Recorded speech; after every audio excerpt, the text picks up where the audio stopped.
క్రీస్తులో ప్రియమైన సోదరి సోదరులారా, మనం ఈరోజు సామాన్య కాలపు 12వ ఆదివారంలో ఉన్నాం. ఈరోజు ప్రభు సువిశేషంలో మన విశ్వాసాన్ని గురించి ప్రశ్నించుతున్నారు. మన విశ్వాసం ఎంతవరకు లోతైనది?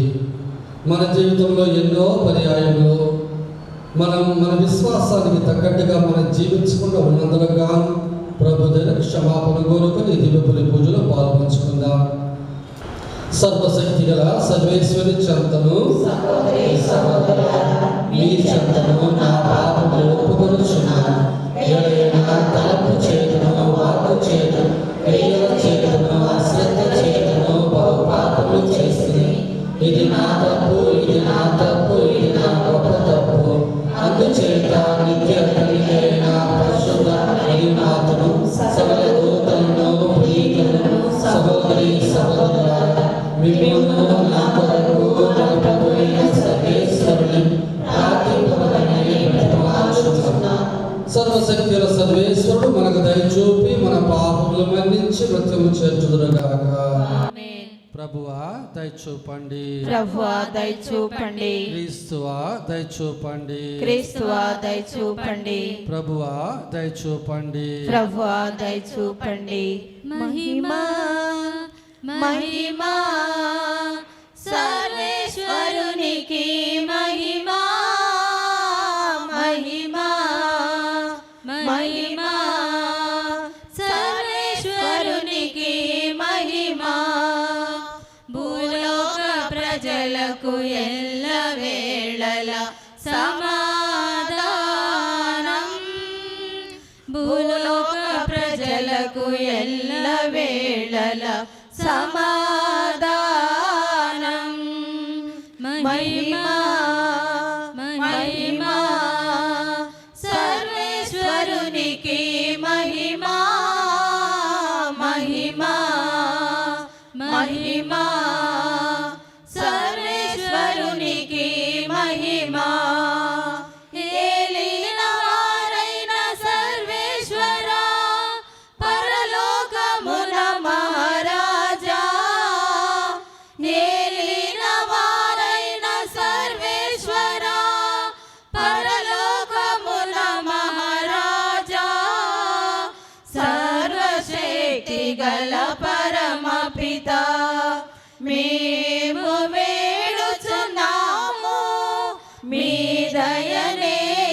ఇలలో కోరెదము. మేము వేడుచున్నాము మీ దయనే ఇలలో కోరెదము.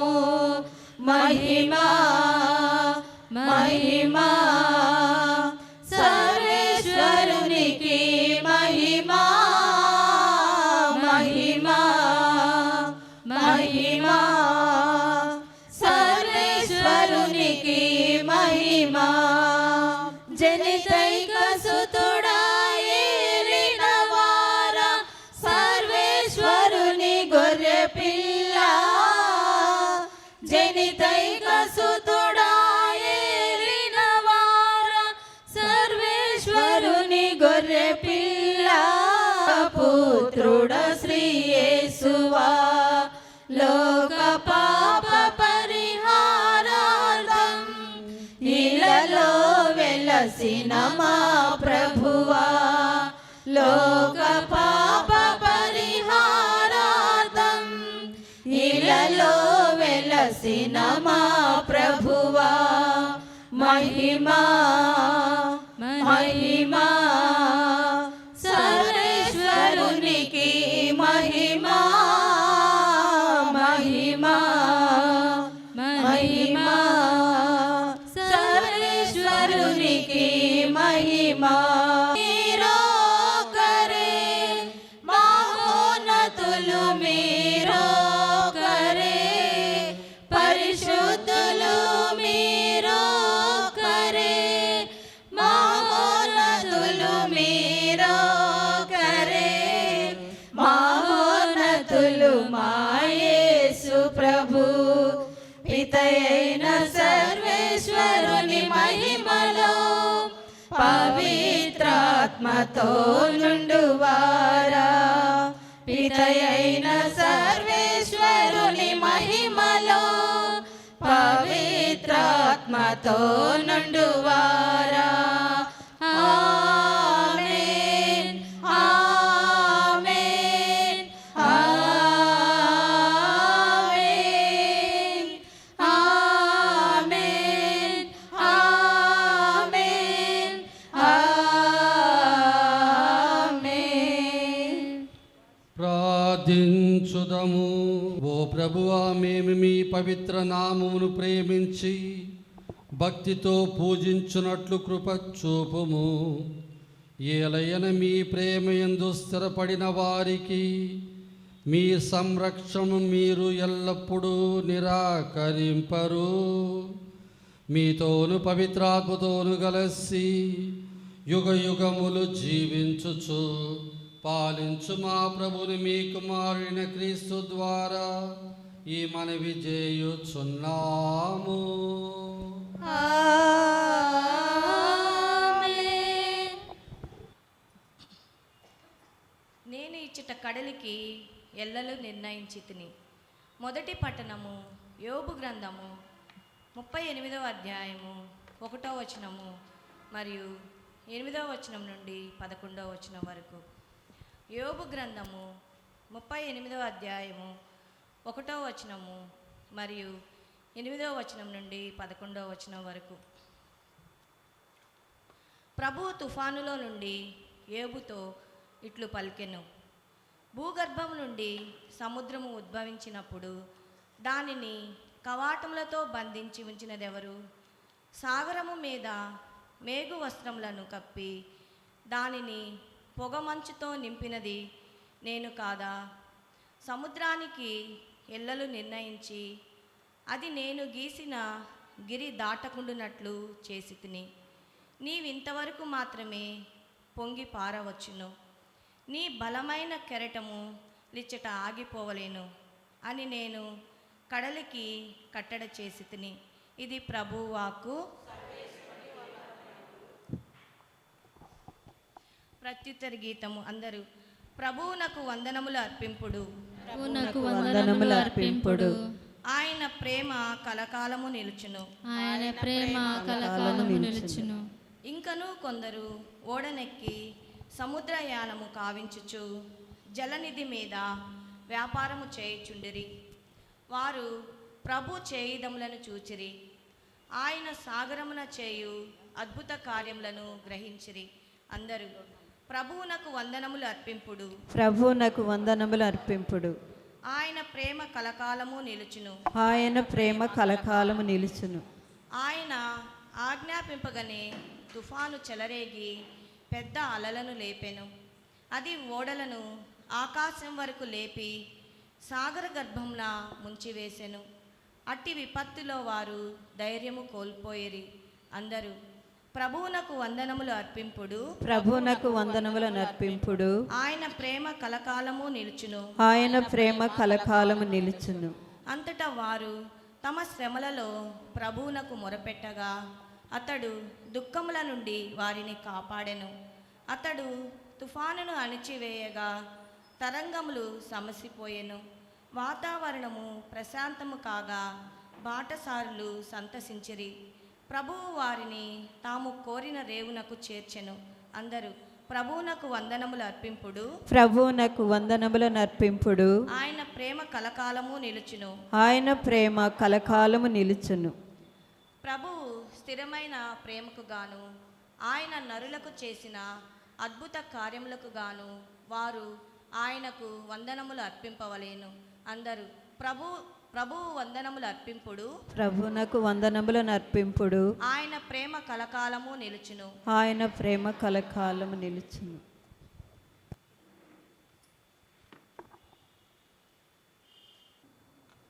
రెండవ పట్టణము. ఇప్పుడు క్రొత్త జీవము ప్రారంభమైనది. పునీత పౌలు కొరింథీయులకు రాసిన రెండవ లేఖ 5వ అధ్యాయము 14వ వచనం నుండి 17వ వచనం వరకు. పునీత పౌలు కొరింథీయులకు రాసిన రెండవ లేఖ 5వ అధ్యాయము 14వ వచనం నుండి 17వ వచనం వరకు. సహోదరులారా, మేము క్రీస్తు ప్రేమచే పరిపాలింపబడుచున్నాము. అందరి కొరకు ఆయన ఒక్కడు మరణించినని మనము ఇప్పుడు గుర్తించితిమి కదా. అనగా మానవులు అందరూ ఆయన మృత్యువున పాల్గొందురనియే కదా భావము. జీవించుచున్నవారు ఇక మీదట కేవలము తమ కొరకు కాక ఆయన కొరకే జీవించుటకు గాను క్రీస్తు మానవులందరి కొరకు మరణించెను. ఆయన మరణించిన పునరుత్థానము చెందినది వారి కొరకే కదా. కనుక ఇక ఏ వ్యక్తిని మేము మానవ దృక్పథమున పరిగణింపము. ఒకప్పుడు క్రీస్తును మేము మానవ దృక్పథమున పరిగణించినను నేడు అట్లు చేయము. ఎవడైనను క్రీస్తునందున్న ఎడల అతడు నూతన సృష్టి. పాత జీవితమును గతించినది, కొత్త జీవితము ప్రారంభమైనది. ఇది ప్రభు వాక్కు. సర్వేశ్వరునికి వందనములు. నీతిమంతుడు నీతిమంతుడు నీతిమంతుడు రక్షకుడు యేసు నీతిమంతుడు. హల్లెలూయా హల్లెలూయా హల్లెలూయా హల్లెలూయా హల్లెలూయా హల్లెలూయా. నీతిమంతుడు నీతిమంతుడు రక్షకుడు యేసు నీతిమంతుడు. నీతిమంతుని ప్రార్థన ఆలకిస్తాడు, నిత్యము ఆయుష్ను దయచేస్తాడు. నీతిమంతుని ప్రార్థన ఆలకిస్తాడు, నిత్యము ఆయుష్ను దయచేస్తాడు. నీతి కార్యములు నాతో చేయిస్తాడు, నీతి కార్యములు నాతో చేయిస్తాడు. నిత్యము నా విజయములో చేయిస్తాడు. హల్లే హల్లెలూయా హల్లే హల్లెలూయా హల్లే హల్లెలూయా హల్లే హల్లెలూయా హల్లే హల్లెలూయా హల్లే హల్లెలూయా హల్లే హల్లెలూయా హల్లే హల్లెలూయా. ప్రభు మీతో ఉందురుగాక. మీ ఆత్మతో నుందురుగాక. మార్కు గారు రాసిన పరిశుద్ధ సువిశేషములోని భాగము. ప్రభువా మీకు మహిమ కలుగునుగాక.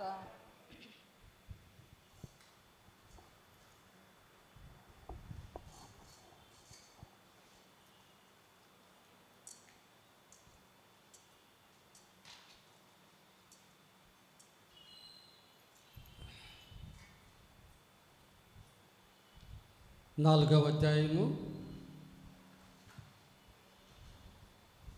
35వ వచనం నుండి 41వ వచనం వరకు. యేసు గలిలయ సముద్ర తీరమున బోధించుచు, ఒక దినము సాయంత్రం సమయమున మనము సరస్సు దాటి ఆవలి తీరమునకు పోదము రండు అని యేసు శిష్యులతో చెప్పాను. అంతటా శిష్యులు ఆ జనసమూహమును వీడి యేసును పడవలో తీసుకొని పోయిరి. మరికొన్ని పడవలు ఆయన వెంట వెళ్ళెను. అప్పుడు పెద్ద తుఫాను చెలరేగెను. అలలు పెద్ద ఎత్తున లేచి పడవను చిందరవందర చేయుచు దాన్ని ముంచివేయినట్లు ఉండెను. అప్పుడు యేసు పడవ వెనక భాగమున తలగొడపై తలవాల్చి నిద్రించుచుండెను. శిష్యులు అప్పుడు ఆయనను నిద్ర లేపి, గురువా, తమకు ఏమాత్రం విచారం లేనట్లున్నది, మేము చనిపోవచ్చున్నాము అనిరి. అప్పుడు యేసు లేచి గాలిని గద్దించి, శాంతింపుము అని సముద్రముతో చెప్పగా గాలి అణగి గొప్ప ప్రశాంతత కలిగెను. మీరెంత భయభ్రాంతురైతిరేలా, మీకు విశ్వాసం లేదా అని వారిని మందలించను. అంతటా శిష్యులు మిక్కిలి కలవరపడుతూ, గాలియు సముద్రం సైతము ఈయనకు లోబడుచున్నవి, ఈయన ఎవరో అని తమలో తాము అనుకొనిరి. ఇది క్రీస్తు సువిశేషము. యేసుక్రీస్తులో ప్రియమైన సోదరి సోదరులారా, ఈరోజు సువిశేషములో యేసు ప్రభు సముద్రమును శాంతింపజేయటం చూస్తున్నాం. పునీత మార్కు గారు తన సువిశేషం ప్రారంభములోనే మొదటి అధ్యాయంలో మొదటి వచనంలోనే శుభవార్త అనేది యేసు మెస్సయా దేవుని కుమారుడు గురించి అని ప్రారంభిస్తారు. అనగా మార్కు గారి ఉద్దేశం యేసు ప్రభు దేవుని కుమారుడు అని తన సువిశేషంలో ఆయన నిరూపించాలని. దేవుడు ఈ లోకాన్ని వారు సృష్టించారు, ఈ లోకాన్ని వారు పరిపాలిస్తున్నారు. ఒక్క మాటతో ప్రతి ఒక్కదాన్ని సృష్టించారు.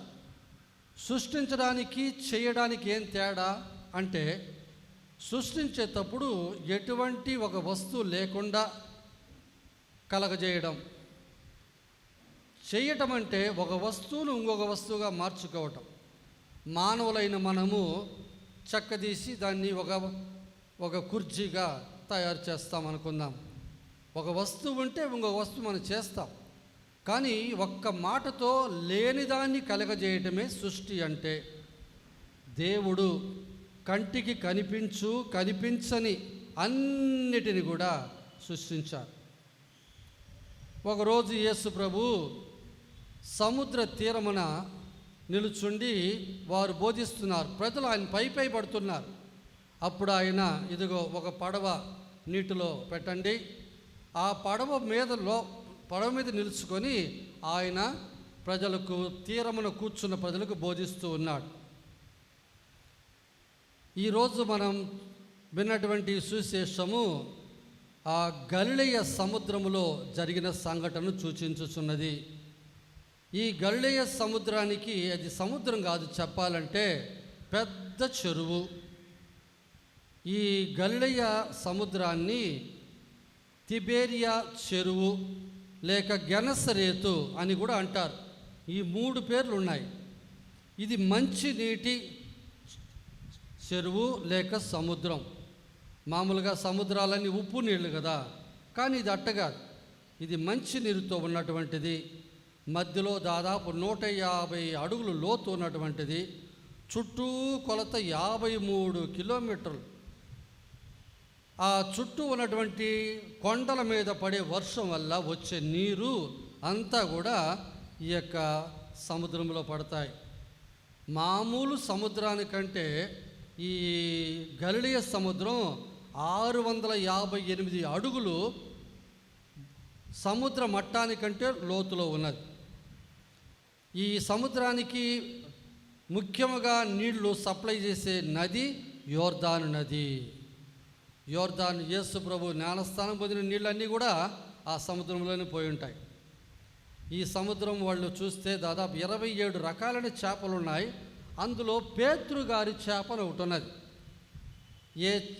ఒకసారి యేసు ప్రభును మీ గురువు దేవాలయపు పన్ను కట్టడా అని అడిగినప్పుడు యేసు ప్రభు పేతురుతో ఏమంటారు, నువ్వు వెళ్ళి సముద్రంలో గాలం వేయము, మొదట పడే చేప నోటి తెరిచి చూస్తే అందులో ఒక నాణ్యం ఉంటుంది, దాన్ని నీకు నాకు పన్నుగా కట్టుమని అంటారు.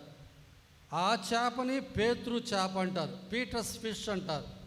మీరు గన ఈ ఇశ్రాయేల్ గన వెళ్తే తప్పకుండా అడిగి వెళ్తారు. ఈ చేపను ఏం చేస్తారు అప్పుడప్పుడే అక్కడక్కడే, అది ఒక పోయిన వాళ్ళకి ఒక వినోదం. ఈ సముద్రపు నీటి మీదనే యేసు ప్రభు నడిచింది కూడా. ఈ సముద్రంలో చేపలు పట్టేటప్పుడే యేసు ప్రభు తన శిష్యులను పిలిచింది కూడా. ఒకరోజు వాళ్ళు చేపలు పట్టి దొరకకుండా ఉన్నప్పుడు పడవకు కుడివైపు వల వేయుము అని ప్రభు చెప్పటం, వల వేసినప్పుడు వల చినిగేటట్టుగా చేపలు పడటం, దాదాపు 153 పెద్ద పెద్ద చేపలు ఉన్నాయి అని మనం చదువుతున్నాం. అదంతా జరిగింది ఈ యొక్క సముద్రంలోనే. ఇజ్రాయేల్ దేశానికి దాదాపు 50% తాగునీరు సాగునీరు ఇచ్చేది ఈ యొక్క మంచినీటి చెరువైనటువంటి గెనసరేతు లేక గలిలయ సముద్రం. ఈ సముద్రం ఉన్నటువంటి పరిస్థితి ఎలా ఉందంటే అటు ఇటు 3 వైపులు కొండలు ఉండటం వల్ల వేసవి కాలంలో ముఖ్యంగా ఎండ ఎక్కువైనప్పుడు ఆ సముద్రం మీద ఉన్న గాలి అంతా వేడయ్యి తేలికవుతుంది. గాలి తేలికైనప్పుడు పైకి వెళ్ళిపోతుంది. ఆ స్థలం అంతా ఖాళీగా ఉండేటప్పుడు చల్లగాలి ఇక 4 పక్క నుంచి ఆ యొక్క స్థలానికి వస్తాయి. అది ఆడొచ్చినప్పుడు తుఫానుగా మారేది. అంటే వర్షంతో కూడినటువంటి తుఫాను కాదేది, ఉత్త గాలి, సుడిగాలితో చేరినటువంటిది. ఈ సముద్రంలో యొక్క ప్రత్యేకత ఏమిటంటే ఎప్పుడు ఇటువంటి గాలి వస్తుందో ఆ గాలి వల్ల వచ్చే అలలు దాదాపు 8-10 అడుగులు ఎత్తుంటాయి. యేసు ప్రభు ఇదిగో పడవ, మనము అవతల తీరానికి వెళ్దాం అని చెప్పటం, ఇక శిష్యులు ఆయన మాటకు విధేయించారు. మనం అవతలికి వెళ్ళాలి, పడవ వేయండి అని చెప్పటం, ఇక ప్రభు దాంట్లో కూర్చోవటం, బయలుదేరటం జరుగుతుంది. అవతలి వైపు అంటే అక్కడ గెనసరేతు దాటిపోతే గెరజీయులు అన్నటువంటి వారి దేశం ఉన్నది. ఈ గెరజీయుల దేశంలో ఒక మనిషికి పిశాచి బట్టి ఉంది. ప్రభు అతని స్వస్థపరచబోతున్నారు. ఇది తర్వాత జరగబోయే విషయం. మరి ఈ పడవ ఎక్కారు యేసు ప్రభు. మామూలుగా ఈ పడవ దాదాపు 27 అడుగులు పొడవు ఉంటుంది, ఒక 5-6 అడుగులు వెడల్పు ఉంటుంది. అందులో ఈ వెనక భాగం ఆ వెనక భాగం కొంచెం ఎత్తుగా ఉంటుంది కాబట్టి ఆడ ఒక చిన్న బెంచ్ లాగా ఉంటుంది. అది చెక్కతో చేయబడింది, కూర్చోవడానికి కష్టమని దాని మీద కుషన్ లాగా మనం మోకాళ్ళు నిలబడి వేసుకుంటున్నాం చూసారా, మెత్తగా ఉండడానికి. అటువంటి తలగుడ్డ అంటే దాదాపు అదే, నిద్రపోయే తలగుడ్డ కాదు, అక్కడ పడవలో తలగుడ్డ లేదు. దాని అర్థం ఇటువంటి కుషన్ లాంటిది అన్నట్టు అది ఉంది. అచ్చటి యేసు ప్రభు అటు తలవాల్చి నిద్రపోతూ ఉన్నారు. మరి ఉన్నట్టుండి అనుకోకుండా ఈ తుఫాను చెలరేగింది. వర్షం లేదు, గాలి తుఫాను. ఎటువంటి గాలి అంటే దాదాపు పడవ నిండా నీళ్ళు వచ్చేటట్టున్నాయి. ఎత్తు ప్రదేశంలో స్వామి కూర్చొని నిరబోతున్నారు కాబట్టి ఆయనకి ఇది తెలియట్లా. నా దృష్టిలో ఇది ఒక నటన అంతే, స్వామికి తెలియదు ఏముంది. కానీ మానవ దృక్పథంతో చూస్తే చాలా అలసి ఉన్నారు, నిద్రపోయింది వాస్తవమే అన్నదని కూడా మనం అర్థం చేసుకోవచ్చు. పాత గ్రంథంలో ఒక ఆయన ఇలాగే తుఫాన్లో నిద్రపోతున్నాడు. ఎవరది? ఒక్కరిద్దరు చెప్తున్నారు. బైబిల్ గ్రంథం చదివితే కదా మనకి విషయాలు తెలుస్తాయి. యోనా ప్రవక్త దేవుడు చెప్పినటువంటి స్థలానికి వెళ్లకుండా వెళ్ళినప్పుడు అక్కడ ఒక తుఫాను చెలరేగింది. అటు తర్వాత ఇదిగో శిష్యులు వెంటనే ప్రభువును చూచి, స్వామి మేము చనిపోతున్నాం, తమకి ఏమాత్రం చింత లేనట్టుందే అని చెప్పటం, ప్రభు లేచి శాంతింపుము అన్నారు. ఆ మాట ఇంకొక చోట యేసు ప్రభు దయ్యం పట్టిన వాడిని ఆయన ఇలాగే మందలిస్తారు, నోరు మూసుకొని వీడి నుండి వెడలిపోము, మరి శాంతించు, దాదాపు ఆ భావం ఒకటే అని అంటారు. ఇంకో రకంలో చెప్పాలంటే ఈ తుఫానుకు కారణమే ఆ దుష్టాత్మ అన్నట్టు. మరి యేసు ప్రభు లేచి ఆ సముద్రాన్ని శాంతించమని చెప్పగానే వెంటనే అప్పుడే అది ప్రశాంతత కలిగిన స్థలముగా మారింది. యేసు ప్రభు ఎవరు? ఒక ప్రశ్న అడిగితే మీరేం జవాబు చెప్పాలా? యేసు ప్రభు ఎవరు? జవాబు చెప్పండి, పూర్తి జవాబు కావాలా. యేసు ప్రభు ఎవరు?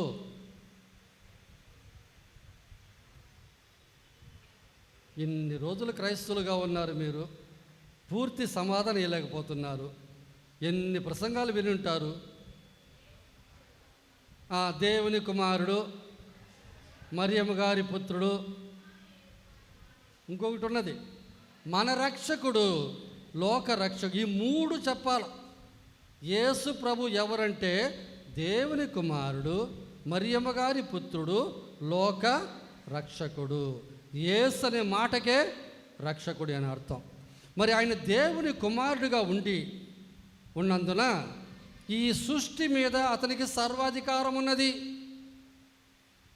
ఆదియందు వాక్యముండెను, ఆ వాక్కు దేవుడి వద్ద ఉండెను, ఆ వాక్యే దేవుడై ఉండెను.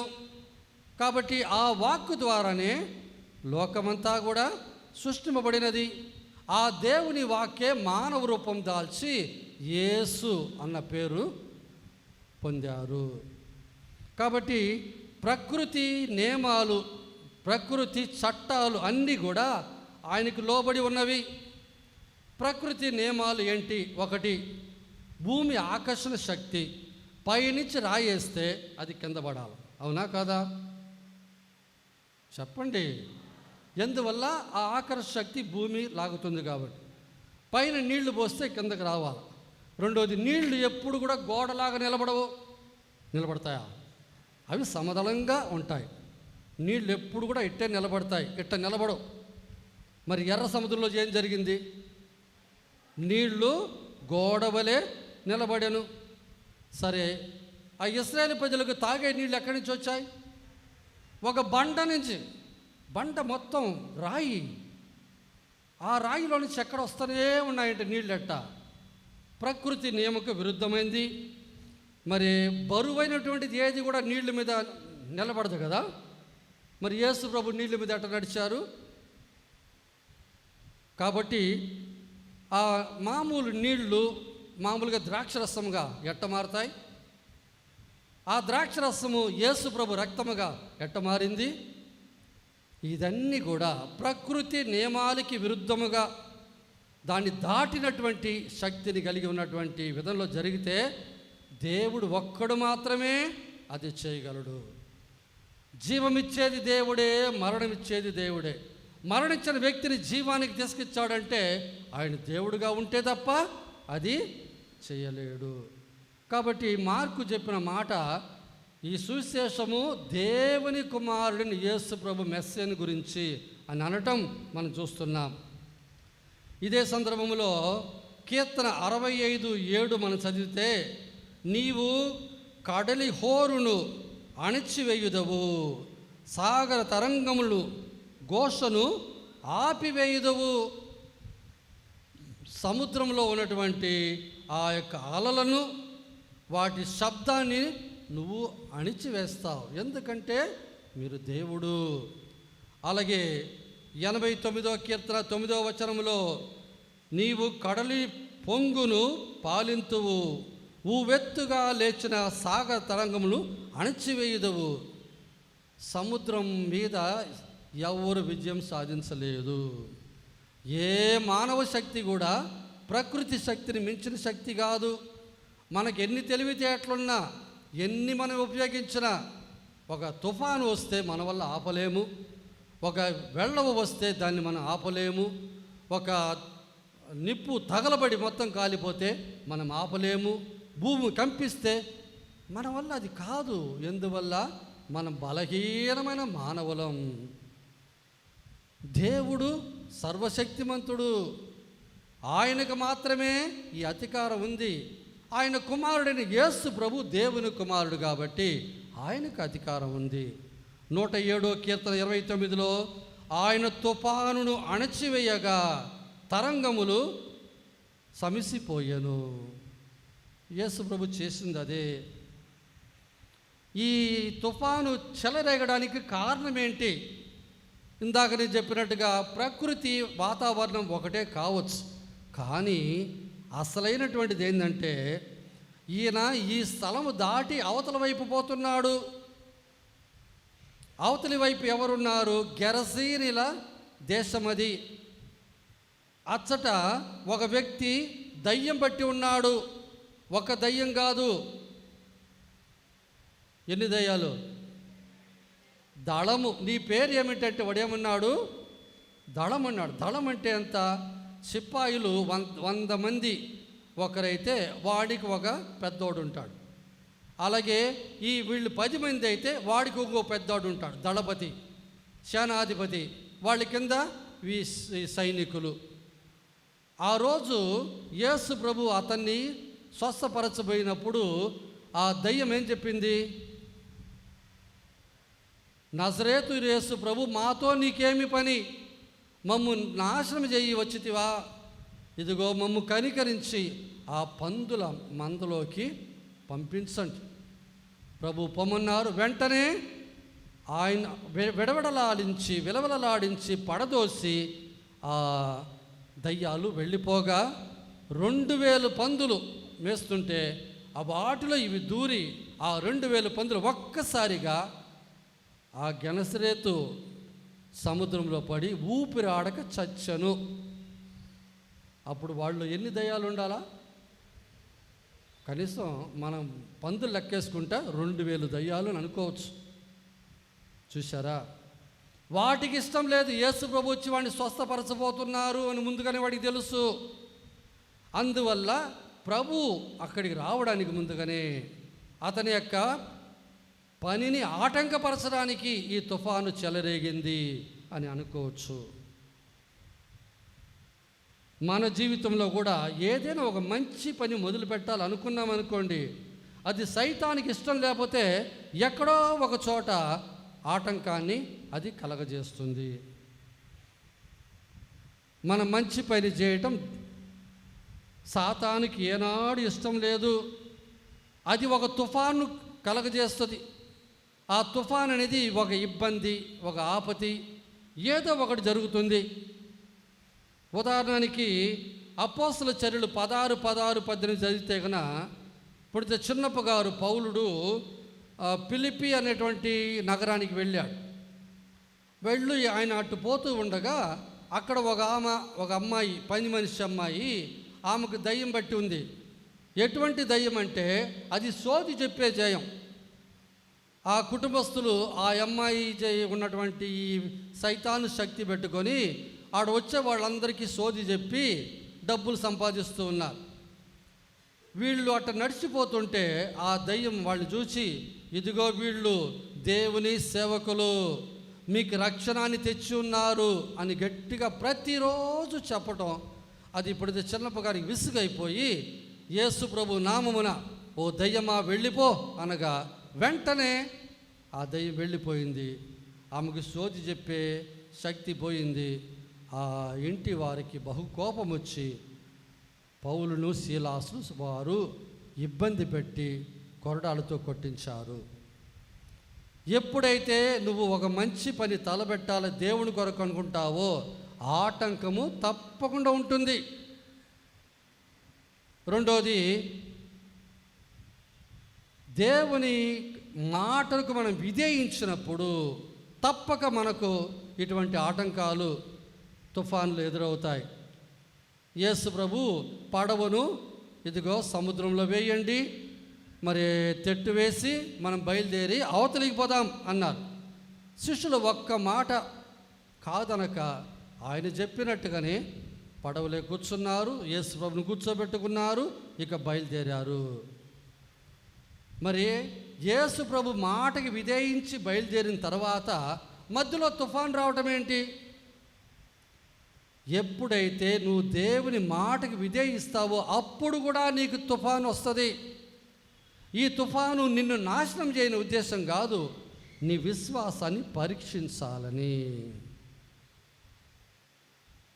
ప్రభు యొక్క జపములో, పరలోక జపములో శోధన యందు మమ్ము రక్షించండి అని వేడుకుంటా. ఆ శోధన అనేది ఏంటి?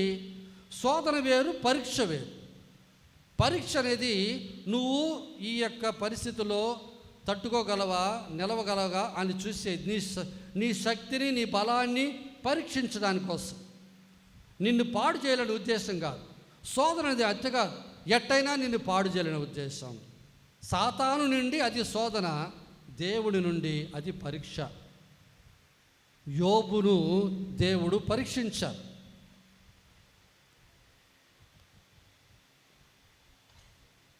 యోబును దేవుడు పరీక్షించాడు. అతన్ని పరీక్షించడానికి సాతాను వచ్చినప్పుడు దేవుడు అనుమతి ఇచ్చారు. ఎటువంటి రీతిలో చివరి స్థాయి వరకు తీసుకెళ్ళారు. తర్వాత ఆయన పరీక్షలో నెగ్గాడు కాబట్టి ఆయన ఉన్నదానికంటే ఎన్నో రెట్లు అధికముగా అతనికి తన ఆశీస్సులు కురిపించాడు. అబ్రహామును దేవుడు పరీక్షించాడు. నీ తల్లి తండ్రిని బంధుమిత్రాదులు అందరూ వదిలిపెట్టి నేను చూపించే దేశానికి రా, తీసుకెళ్ళారు. అప్పుడు 75 వయసు ఆయనకి. నీకు ఆకాశ నక్షత్రంలాగా బిడ్డలిస్తానని చెప్పి, సముద్ర తీరంలో ఇసుక రేణులా నేను బిడ్డలిస్తానని చెప్పి 25 సంవత్సరాలు కూర్చోబెట్టి ఒకే ఒక కొడుకునిచ్చాడు.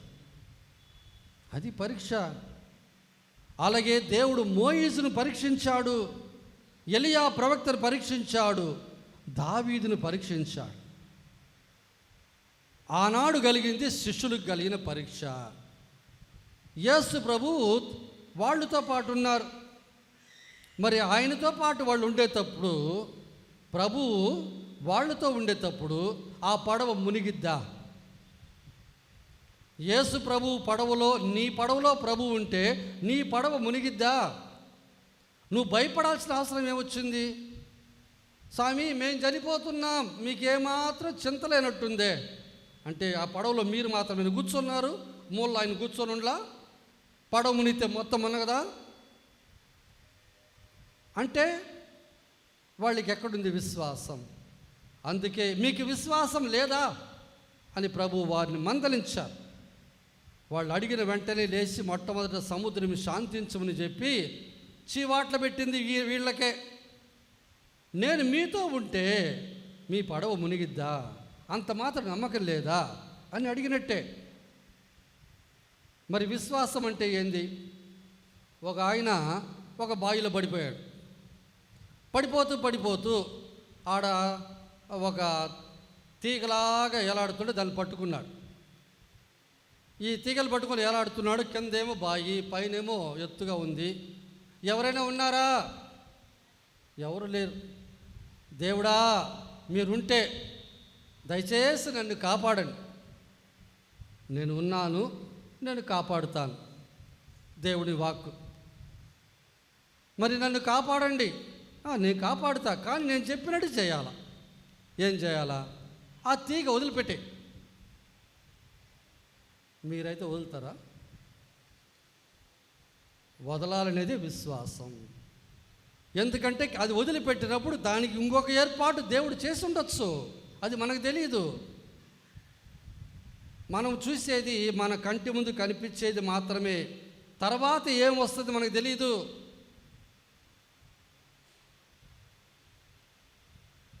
ఏ కండ్లు చూడజాలన్నటువంటి, ఏ చెవులు విననటువంటి గొప్ప గొప్ప విషయాలు, మానవులు ఊహించినటువంటి గొప్ప గొప్ప విషయాలు, బహుమానాలు దేవుడు మన కొరకు దాచిపెట్టారు.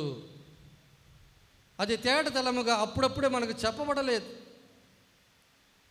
కాబట్టి వెనక ఏం వస్తుంది అని మనంగా ఊగించుకొని ఇంకా ఏం రాదు ఇంకంతే అని అనుకున్నప్పుడే విశ్వాసం లేనట్టే. విశ్వాసం అంటే ఏంది? హీబ్రులకు రాయబడిన లేఖ 11వ అధ్యాయం 1వ వచనంలో ఇలా మనం చదువుతున్నాం. మనము నిరీక్షించు విషయములందు నిస్సందేహముగా ఉండుట. నిరీక్షించు అంటే అర్థం ఏంటి? కాచుకొని ఉండే, వేచి ఉండే ఆ విషయముల కొరకు ఖచ్చితమైనటువంటి ఒక నమ్మకంతో ఉండటం, నిస్సందేహముగా ఉండుట. అలాగే మనము చూడజాలని విషయములందు నిశ్చయముగా ఉండుట. చూడజాలనిది దాని గురించి నిశ్చయముగా ఉండుట. నిరీక్షించే విషయం గురించి నమ్మి ఉండుట, అదే విశ్వాసం. విశ్వాసంలో ఏం చెప్తున్నాం? పరలోకమును భూలోకమును సృష్టించిన సర్వశక్తి గల పితైన సర్వేశ్వని విశ్వసించున్నాను. ఆయన కలగజేసి మనం చూసామా? చూడలా. విశ్వాసం అనేది వినికిడి ద్వారా వస్తుంది. నేను మీకు బోధిస్తున్న తిరుసభ బోధన అధికారముతో ఈ బోధనలో మీరు విన్నది మీరు విశ్వసించాలా. నేను కొన్నిసార్లు కొన్ని ఉదాహరణలు చెప్తున్నా. ఇదిగో వీళ్ళు విశ్వసించారు, తద్వారా వాళ్ళు ఈ విధంగా బహుమానం పొందారు. మరి అటువంటి విశ్వాసం మనం కూడా పొంది ఉండాలా అని బోధిస్తున్నాం. దీన్ని మీరు వింటున్నారు, విన్నదాన్ని నమ్మాలా, నమ్మిన దాని ప్రకారం జీవించాలా. అదే ప్రభు మన వద్ద కోరుకునేది. అలాగే ఎప్పుడైతే దేవుని మాట వినమో అప్పుడు కూడా తుఫాను వస్తుంది. విన్నా తుఫాను వస్తుంది, వినకపోయినా తుఫాను వస్తుంది. అంటే అర్థం ఏంటి? వినినప్పుడు వచ్చే తుఫాను మనకి పరీక్ష. నేను దేవుని కార్యాలన్నీ చక్కగా చేస్తున్నాను కదా, నీతిపదంగా జీవిస్తున్నాను కదా, నాకెందుకు ఈ పరీక్ష? ఎందుకంటే ఈ పరీక్షలో నువ్వు గెలుస్తావా ఓడిపోతావా చూసేదానికోసం. నే దేవుని మాట వినలేదు, అవిధేయుడిగా ఉన్నా, నాకు శిక్ష. అది పరీక్ష కాదు, శిక్ష. సౌలు రాజు దేవుని మాట వినలేదు, అందువల్ల దేవుడు అతన్ని శిక్షించాడు. సొలొమోను రాజు దేవుని వినలేదు, అందువల్ల దేవుడు అతన్ని వదిలేశాడు. యోనా ప్రవక్త దేవుని మాట వినలేదు. ఇట్టది బయలుదేరి అటు నినివేకి పోరా అంటే బయలుదేరి అటు తార్సీసుకు పోయాడు. అంటే అవిధేయత అనేది విగ్రహారాధనతో సమానం. అవిధేయత అనేది సోది చెప్పేదంతో సమానం అని సౌలు చెప్తాడు, సామువేలు చెప్తాడు సౌలుకి. కానీ ఆ యోనా దీనికంతా కారణం నేనే, ఈ సముద్రం శాంతించాలంటే నన్ను తీసి సముద్రంలో వేయండి అని తనకు తానే శిక్ష విధించుకున్నాడు. ఆ మంచి మనసును చూచి దేవుడు అతన్ని మన్నించి చేప చేత మింగించి చేప కడుపులో ఉండి ప్రార్థన చేసే అవకాశం ఇచ్చాడు. 3 రోజుల తర్వాత బయటపడ్డాడు, బుద్ధి తెచ్చుకొని పోయి చెప్పిన పని చేశాడు. కాబట్టి అవిధేయత వల్ల మనకు తుఫాను కలుగుతుంది. ఆ తుఫాను అనేది శిక్ష, పరీక్ష కాదు. కొన్ని ఉదాహరణలు చూద్దాం. విశ్వాసంగా జీవించిన వ్యక్తుల ఉదాహరణలు. నోవా, దేవుడు సృష్టించినటువంటి సృష్టి చూశారు, మానవుల జీవితం చూశారు. నేను ఈ మానవుని సృష్టించినందుకు నాకు తగిన బుద్ధి కలిగింది, ఎందుకు నేను వీళ్ళు సృష్టించానా అని బాధపడుతున్నా అని చెప్పిన దేవుడు, ఇదిగో అందరిలో నోవా ఒక్కడే నీతిమంతుడిగా ఉన్నాడు. కాబట్టి నోవాతో ఇదిగో ఇంత పొడవు, ఇంత వెడల్పు, ఇంత ఎత్తు ఉన్నటువంటి ఒక పెద్ద ఓడ తయారు చెయ్యి. నేను ఈ భూమి మీద నీటిని పంపి దీన్ని పూర్తిగా నాశనం చేయబోతున్నాను అన్నారు. చెప్పింది ఎప్పుడు? ఆయనకి 500 సంవత్సరాలు వయసు ఉండేటప్పుడు. అది చేయడానికి ఎన్ని సంవత్సరాలు పట్టింది? 100 సంవత్సరాలు పట్టింది. ఒక మాట రేపే గన జరిగితే మనకు పూర్తి నమ్మకం కలిగింది. 100 సంవత్సరాలు దేవుడు చెప్పాడు, అది నిజమో కాదో, జరిగిద్దో జరగదో అంటే అప్పుడు విశ్వాసం లేనట్టే. కానీ ఆయన నమ్మాడు. ఆయన పడవ చేస్తుంటే చూసేవాళ్ళందరూ వీడెవడరా పిచ్చోడు, నేల మీద ఓడని తయారు చేస్తున్నాడు, ఈ ఓడ నీటిలో కదా పోవాలా అని అందరూ ఎగతాళి చేస్తున్నారు. ఆయన అంటున్నాడు, అయ్యా దేవుడి లోకాన్ని నీటితో నాశనం చేయబోతున్నాడు, మారు మనసు పొందండి. ఎంత చెప్పినా ఒక్కడు వినలేదు. నోవా 100 సంవత్సరాలు దేవుని మాట విశ్వసించి ఆయన చెప్పినట్టుగానే చేసి చివరికి ఆ తుఫాను వచ్చేటప్పుడు, ఆ వర్షం వచ్చినప్పుడు ఆ రోజు అతనికి ఎంత సంతోషంగా ఉండేది. దేవుడు నాకు చెప్పిన మాట ఈరోజు నిలబెట్టుకున్నాడు. దేవునికి ఒక్కరోజు 1000 సంవత్సరాలు, 1000 సంవత్సరాలు ఒక్కరోజు. కాబట్టి దేవుడు చెప్పింది ఆ రోజే మరుసటి రోజే చేయాలని రూల్ ఏం లేదు.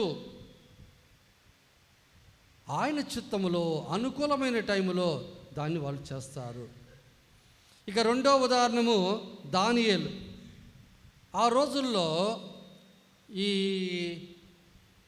ఇశ్రాయేలు దేశం నుంచి నెబుకద్నెజరు అనే రాజు ఈ ఇశ్రాయేలు ప్రజలందరినీ ఓడించి దేవాలయాన్ని దుమ్ము చేసి అందరినీ బానిసలుగా తీసుకెళ్ళాడు.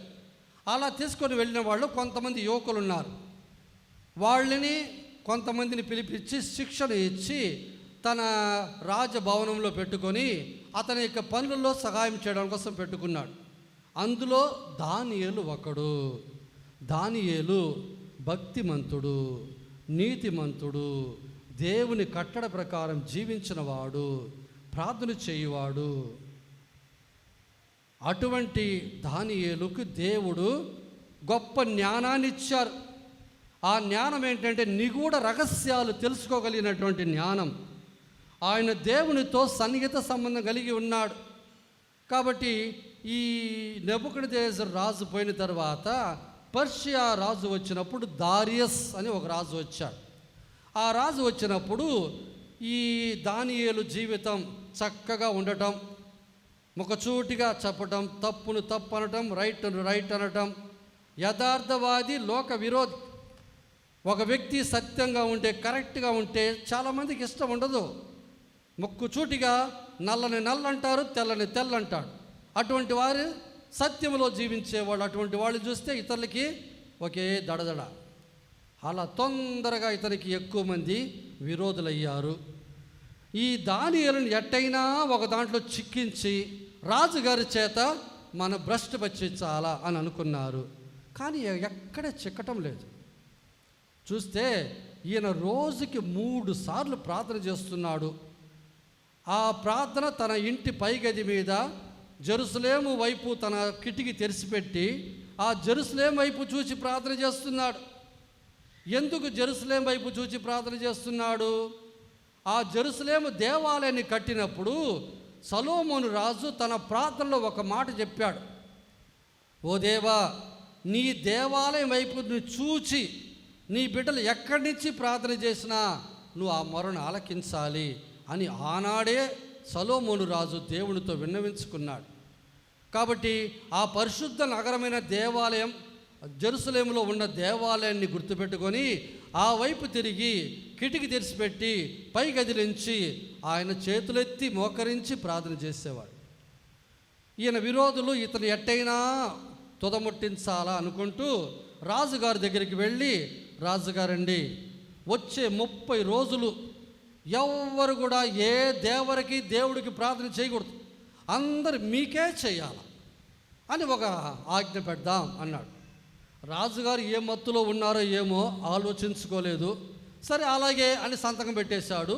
రాజా కట్టడ అందరికీ తెలియజేయమని, ఎవరైనా ఈ 30 రోజుల్లో దారియస్ రాజుకు మాత్రమే ప్రార్థన చేయాలి తప్ప వారు దేవుళ్ళు దేవర్లకు ఎవరైనా ప్రార్థన చేస్తే అటువంటి వారిని సింహపు గుహలో వేస్తాం. కానీ దానియేలు ఈ ప్రకటన విన్నాడు. ఈ దరిద్రులు రాజుగారిని ఏదో మప్పు పెట్టి ఇలా చేస్తారని తనకు తెలుసు. కానీ ఇటువంటి విషయాలకంతా ఆయన ఏమాత్రం భయపడకుండా యథావిధిగా రోజుకు 3 సార్లు తన పై గదిలో ప్రార్థన చేస్తుంటే ఈ దరిద్రులు వెనక నుంచి కిటికీ గుండా పైకెక్కి, నువ్వు దొరికావు, రాజుగారి కట్టడికి విరుద్ధముగా నువ్వు ప్రార్థన చేస్తున్నావు అని తెసపోయి రాజుగారికి చెప్పారు. మేదియలు మరియు పార్సీయుల యొక్క చట్ట ప్రకారం ఒక రాజ కట్టడను ప్రకటిస్తే ఆయనే దాన్ని మళ్ళీ తీసివేయలేడు.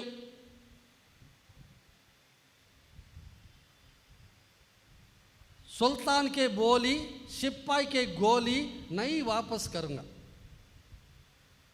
రాజుగారి మాట నోటబోయే మాట కానీ, సిప్పాయి యొక్క తుపాకీ నుంచి బయటపోయే గుండు కానీ వెనక్కి తిరిగి రావు.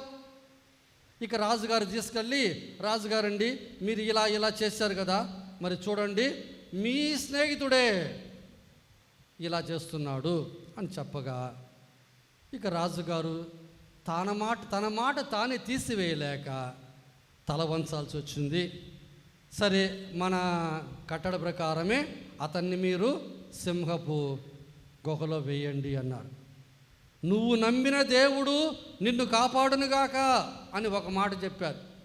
ఎందుకంటే దానియేలు నీతిమంతుడు, ప్రార్థనపరుడు, కాబట్టి అతనిలో ఏ తప్పు లేదు. తాను నమ్మిన దేవుడు కొలుసుకుంటున్నాడు, అతనిలో ఏ ప్రాబ్లం ఉండదు అన్న నమ్మకం.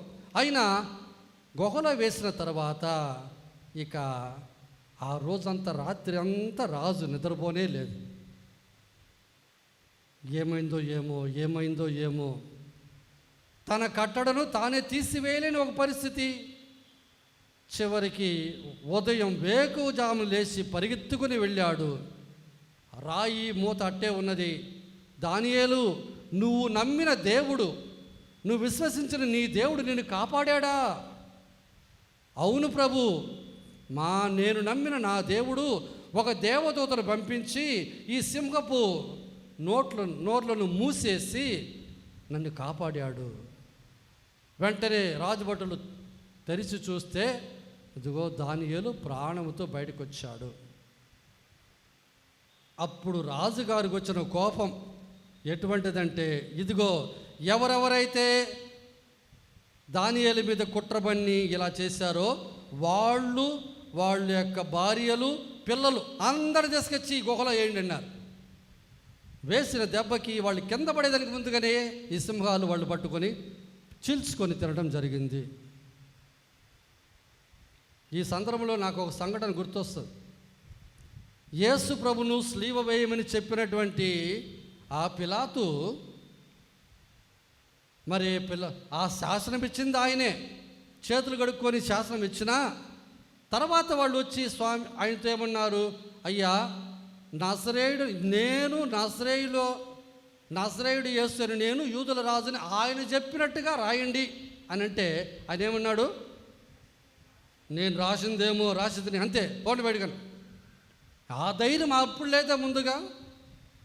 అలాగే ఈ రాజు కూడా చివరికి ఈయన వాళ్ళని శిక్షించాడు. అంటే దానియేలు నమ్మిన దేవుడు అతని యొక్క జీవితంలో వచ్చిన ఈ తుఫాను నుండి అతన్ని కాపాడాడు. అలాగే షడ్రక్, మెషక్, అబెద్నెగో అని 3 యువకులు. ఆ రోజుల్లో నెబుకద్నెజరు రాజు ఒక పెద్ద విగ్రహం నిర్మించాడు. 90 అడుగుల ఎత్తు, బంగారుతో చేయబడింది. ఆ విగ్రహాన్ని నిర్మించిన తర్వాత ఆయన ఏమన్నాడు, వాళ్ళు బోరగలు మరి ఇతర వాయిద్యాలు వాళ్ళు వాయిస్తూ ఉంటే జనులందరూ కూడా సాష్టాంగపడి ఆ యొక్క విగ్రహాన్ని ఆరాధించాలా అని ఒక ఆజ్ఞ పెట్టాడు. ఎవరైతే అలాగా వారు ఆరాధించరో వారికి మరణశిక్ష అన్నాడు. రాజుగారి మాట అందరూ కూడా శిరసావగించి బోరగలు వాయిద్యాలు వాయిస్తుంటే అందరూ సాష్టాంగపడి ఉన్నారు. ఆ గ్రౌండ్ మొత్తం 3 మాత్రం నిలుచుకొనే ఉన్నారు. ఎవరు వీళ్ళు 3 నిలుచుకొని ఉన్నారే? మొక్కల మీద కదలట్టా మెదట్లా తీసుకొని వస్తే షడ్రక్, మెషక్ అబెద్నెగో అని ముగ్గురు యువకులు, యూద జాతికి చెందిన వాళ్ళు, యెహోవా దేవుని కొలిచేవాళ్ళు. ఏంట్రా మీరెందుకు ఆరాధించరంటే, మేము నమ్మినటువంటి మా దేవుడికి మాత్రమే మోకరిస్తామే తప్ప ఈ విగ్రహాలకి కాదు అన్నారు. రాజుగారికి మహాకోపం వచ్చింది. రాజు, నేను నా మాట మీరు వినరా, రేయ్ నిప్పు ముట్టించన్నాడు. కొలివిలాగా పెద్ద ఎత్తులో నిప్పు ముట్టించారు. 7 రెట్లు వేడిగా ఉండేటట్టు చేశాడు. వీళ్ళకి అన్ని గుడ్డలు ధరించి చేతులు గాళ్ళు కట్టి తిసపై నిప్పులో వేయండి అని రాజుగారు చెప్పారు. ఇక ఈ ముగ్గురిని కూడా అలాగే కట్టి తిసపై నిప్పులో మధ్యలో వేయాలా. ఏతిపై వేసినటువంటి సేవకులు చచ్చిపోయారు. ఆ ముగ్గురు ఆ నిప్పులో పడిన వెంటనే దూరం నుంచి రాజు చూస్తున్నారు. ముగ్గురు కాదు, 4 ఉన్నారు. వెంటనే, ఏంటయ్యా మనం ముగ్గురు కదా వేసింది, 4 ఉన్నారే, ఆ 4వ వాడు దేవుని దూతలా ఉన్నాడే. అవునండి, ముగ్గురు మనం వేసింది, 4 ఉన్నారు. మరి ఈ నిప్పు వల్ల వాళ్ళకి ఎటువంటి ఒక హాని కలగటం లేదే. ఈ నిప్పు సరైన నిప్పా కాదా? తగలబెట్టి చూస్తే చెసపు వేసిన వాళ్ళు చచ్చిపోయినారే. అప్పుడు రాజు అన్నాడు, వాళ్ళ పేరు చెప్పి, అయ్యా మీరు బయటికి రండి, మీరు నమ్మిన దేవుడు మిమ్మల్ని కాపాడాడు, నేను ఇప్పుడు ఒప్పుకుంటున్నా అని ముగ్గురిని బయటికి పిలిపించి అందరి ముందు రాజు అన్నాడు, ఇదిగో ఈ అబెద్నెగో, షడ్రక్, మెషక్ వీళ్ళ దేవుడే నిజ దేవుడు. ఆ విశ్వాసం వాళ్ళు ఏడకొచ్చింది. అటువంటి ప్రాణం మీద వచ్చినా కూడా వాళ్ళు నిలబడగలిగారంటే అదే నిజమైన విశ్వాసం. నెల్లూరులో ఒక వ్యక్తి, ఒక ముస్లిం ఆయన ప్రతి శుక్రవారం నమాజ్కి పోతాడు. తన కుటుంబం, భార్య, పిల్లలు, డ్రైవరు, ఆయన కారులో అందరూ కూడా వాళ్ళు మద్రాసుకు వెళ్ళారు. వస్తూ ఒక లారీతో ఢీకొని ఆ కారులో ఉన్న వాళ్ళందరూ చనిపోయారు.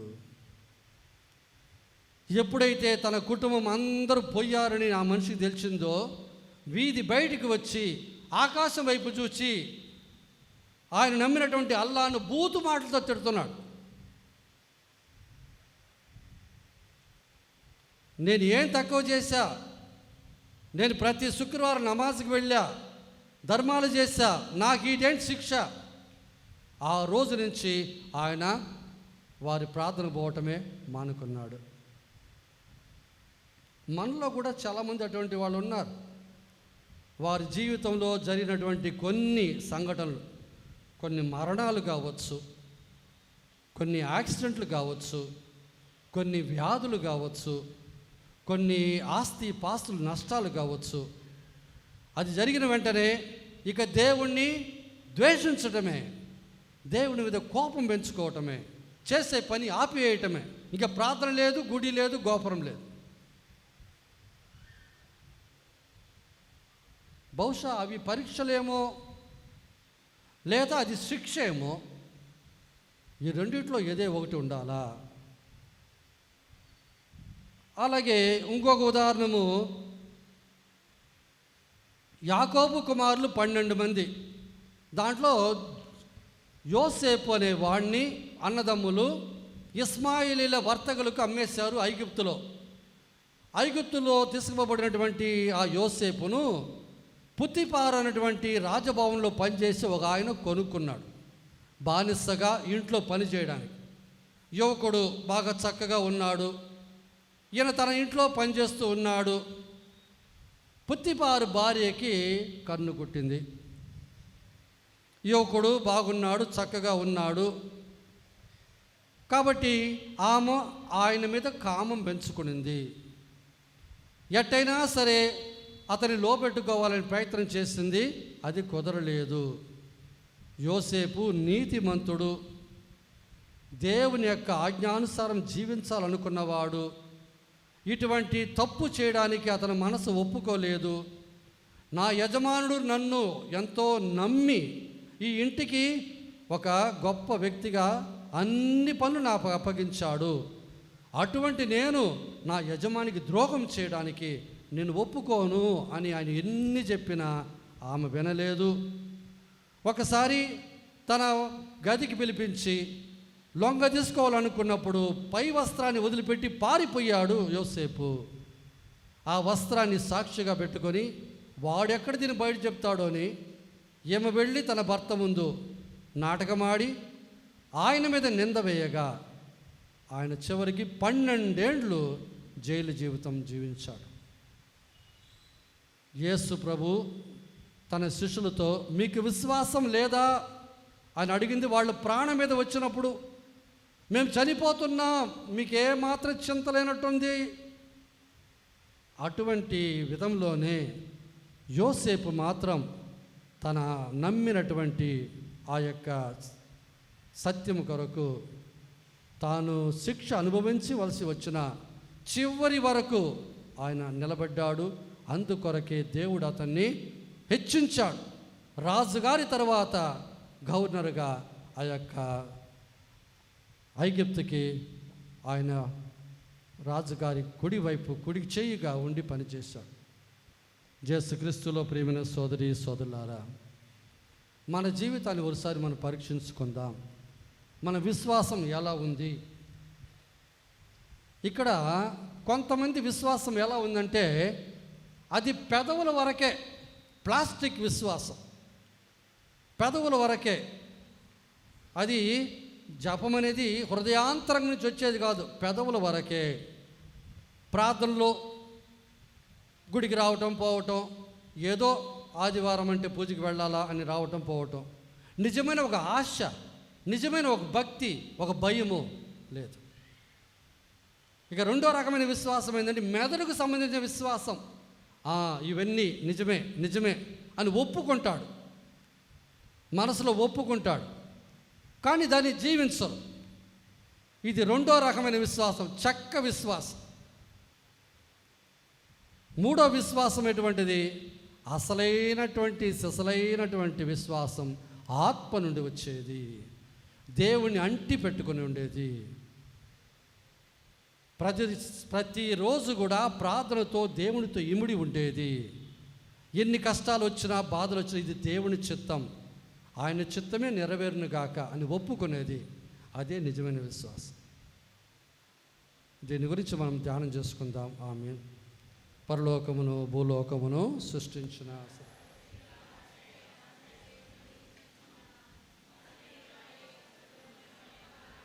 యేసుక్రీస్తుని విశ్వసిస్తున్నాం. ఇతడు పవిత్రాత్మ వలన గర్భమై కన్యమరియము నుండి పుట్టెను. పోన్స్ పిలాతుని అధికారమునకు లోనై పాటుబడి శిలువ మీద కొట్టబడి మరణం పొంది సమాధిలో ఉంచబడెను. పాతాళమునకు దిగి 3వ నాడు చనిపోయిన వారి నుండి లేచెను. పరలోకమునకు ఎక్కి సర్వశక్తి గల పిత అయిన సర్వేశ్వరుని కుడి ప్రక్కన కూర్చొని ఉన్నారు. అక్కడ నుండి జీవించు వారులకును చనిపోయిన వారు తీర్పు చేయుటకు వచ్చును. పవిత్రాత్మను విశ్వసించున్నాను. పరిశుద్ధ కథోలిక సభను పునీతుల సంబంధ ప్రయోజనమును విశ్వసిస్తున్నాము. పాపములు మన్నింపును విశ్వసిస్తున్నాము. శరీరం యొక్క ఉత్థానమును విశ్వసిస్తున్నాము. నిత్య జీవమును విశ్వసించున్నాను స్వామి. ఆమేన్. ప్రియ సహోదరి సహోదరులారా, మనకు మన శ్రీ సభకు కీడులు విపత్తులు సంభవించుచున్నప్పుడు దేవాది దేవుడే మనకు తోడై మన చేయి పట్టి నడిపించుచున్నాడనే విశ్వాసముతో ప్రభు చెంత సాగిలపడి ప్రార్థించుకుందాం.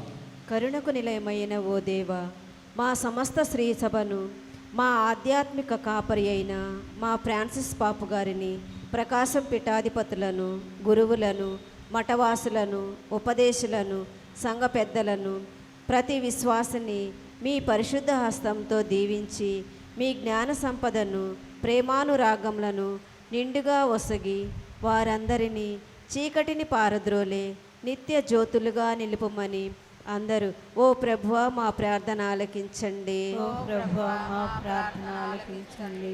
ఓ ప్రేమగల ప్రభువా, శూన్యము నుండి తన నోటి మాటతో సకల సృష్టిని అందముగా కలుగజేసి మానవాళి సంరక్షణలో ఉంచినందులకు మీకు హృదయపూర్వక ధన్యవాదములు సమర్పించుచున్నాము. మా మానవ అల్పత్వాన్ని మేము గుర్తెరిగి మీ శరణు జొచ్చి మీ దివ్య నామమును పూజించి మీ ఘనతను నోరారా కీర్తించు బిడ్డలుగా మమ్ము రూపొందించి దీవించమని అందరూ ఓ ప్రభువా మా ప్రార్థన ఆలకించండి. ఓ ప్రభువా మా ప్రార్థన ఆలకించండి. ఓ అనంత ప్రేమకు నిలయుడైన దేవా, క్రీస్తు ప్రేమలో మా సంఘమును నిరతము నింపండి. మేమంతా పాపపు జీవితము విడనాడి దైవ ప్రేమతో నిండిన క్రొత్త జీవితమును మాకు సదా అనుగ్రహించండి. ఇక నుండి మేమంతా మా కొరకు గాక ప్రభుని కొరకే జీవించు మనోభావమును చిత్తశుద్ధిని మా ఇంటిని పాదికి దయచేయమని అందరూ ఓ ప్రభువా మా ప్రార్థన ఆలకించండి. ఓ ప్రభువా మా ప్రార్థన ఆలకించండి. ఓ సకల సృష్టికర్త, గాలియు సముద్రము సైతము ఈయనకు లోబడుచున్నవి. ఈయన ఎవరు సంభ్రమాశ్చర్యములకు గురి అయినట్లే మీరు మా వ్యక్తిగత కుటుంబ జీవితాలలో చేసిన పలు అద్భుత కార్యములకు మీకు వందనములు అర్పించుచున్నాము. మా జీవన పయనంలో చెలరేగిన తుఫాన్లను గతంలో తొలగించినట్లు ఇప్పుడు కూడా మా ఆపద సమయంలో మీరు మా చెంత ఉండి చీకటి శక్తులను జయించు బలమును కృపను సకాలంలో మాకిచ్చి దీవించమని అందరూ ఓ ప్రభువా మా ప్రార్థన ఆలకించండి. ఓ ప్రభువా మా ప్రార్థన ఆలకించండి. ఓ సత్య సంపూర్ణుడైన దేవా, మా సంఘములో మా బంధుమిత్రులలో నిరుద్యోగంతో మానసిక ఆందోళన చెందుతున్న వారందరినీ మీ బలము గల పరిశుద్ధ నామములో నిండుగా దీవించి వారికి మంచి భవిష్యత్తు ఒసగుచు చక్కని ఉద్యోగం ఒసగండి. అదే విధముగా జీవిత పోరాటములో ఎదురీదుతూ అలసి సొలసిన అభాగ్యులను మీరు అక్కున చేర్చుకొని వారికి మానసిక ప్రశాంతతను ప్రసాదించుమని అందరూ ఓ ప్రభువా మా ప్రార్థన ఆలకించండి. ఓ ప్రభువా మా ప్రార్థన ఆలకించండి. ఈ మనవులన్నీ మరియు తల్లి కరముల ద్వారా ప్రభుకు సమర్పించుకుందాం. దేవప్రసాదము చేత నిండిన మరియమ్మ వందనము. ఏలవారు మీతో ఉన్నారు, స్త్రీలలో ఆశీర్వదింపబడిన వారు మీరే. మీ గర్భఫలమగు యేసు ఆశీర్వదింపబడిన వారగునే. పరిశుద్ధ మరియమ్మ సర్వేశ్వరుని యొక్క మాత, పాపాత్ములైండెడు మా కొరకు ఇప్పుడును మా మరణ సమయమందున ప్రార్థించండి. ఆమేన్. ప్రార్థించుదాం. మితిలేని సకల మేలుల స్వభావం కలిగిన ఓ సర్వేశ్వర, మీ కనికర హృదయమును మీ అనంత ప్రేమను నమ్ముకొని మీ పీఠం చేరి విశ్వాసంతో చేసిన మనవులన్నిటిని స్వీకరించి మమ్మందరినీ పరిపూర్ణగా చేయుడు. మేమందరము సకల ఆపదల నుండి, అపాయం నుండి, ఆకస్మిక మరణాల నుండి కాపాడబడి మీ ఆత్మీయ బలముతో నింపండి. మా నాథుడి క్రీస్తు ద్వారా మనం చేయుచున్నాము. ఆమేన్. ప్రియ యేసయ్యా ఆశీర్వదించుము యేసయ్యా, ఆత్మీయ కానుక ప్రియ యేసయ్యా. ఆద్యంతరహితుడా నీ ప్రేమలో శోభిల్లుచేయుమా నీ సేవలో. ఆద్యంతరహితుడా నీ ప్రేమలో నీ సేవలో. వాని చిత్తములో ఆశీర్వదించుము యేసయ్యా, ఆత్మీయ కానుక ప్రియ యేసయ్యా. ఆధ్యాత్మిక సంపదతో నింపబడుటకై అమరుడని సేవలో కొనసాగుటకై. ఆధ్యాత్మిక సంపదతో నింపబడుటకై అమరుడని సేవలో కొనసాగుటకై. నింపుమా నీ వాక్కుతో, నిలుపుమా నీ సాక్షిగా. నింపుమా నీ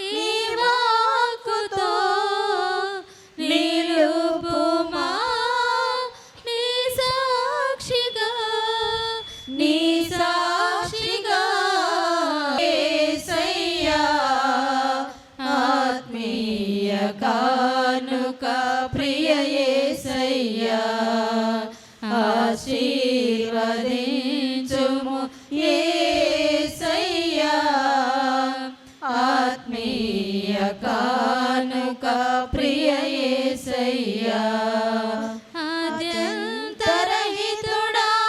నీ ప్రేమలో శోభిల్ల చేయుమా నీ సేవలో ఆద్యంతరహితుడా నీ ప్రేమలో శోభిల్ల చేయుమా నీ సేవలో వర్ధిల్ల చేయుమా నీ చిత్తములో వర్ధిల్ల చేయుమా నీ చిత్తములో ఆశీర్వదించుము యేసయ్యా ఆత్మీయ కానుక ప్రియ యేసయ్యా ఆశీర్వదించుము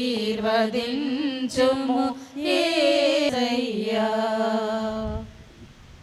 సహోదరి సహోదరుల నేను మీరు అర్పించిన ఈ బలి సర్వశక్తి గల పితర సర్వేశ్వరునికి ప్రీతికరమైన ప్రార్థన చేయండి. ప్రభువా వారి నామస్తుతి మహిమ కొరకును మన ప్రయోజనం కొరకును తమ పవిత్ర శ్రీ సభ ప్రయోజనం కొరకును మీ కర్మల ద్వారా ఈ బలిని స్వీకరింతురుగాక.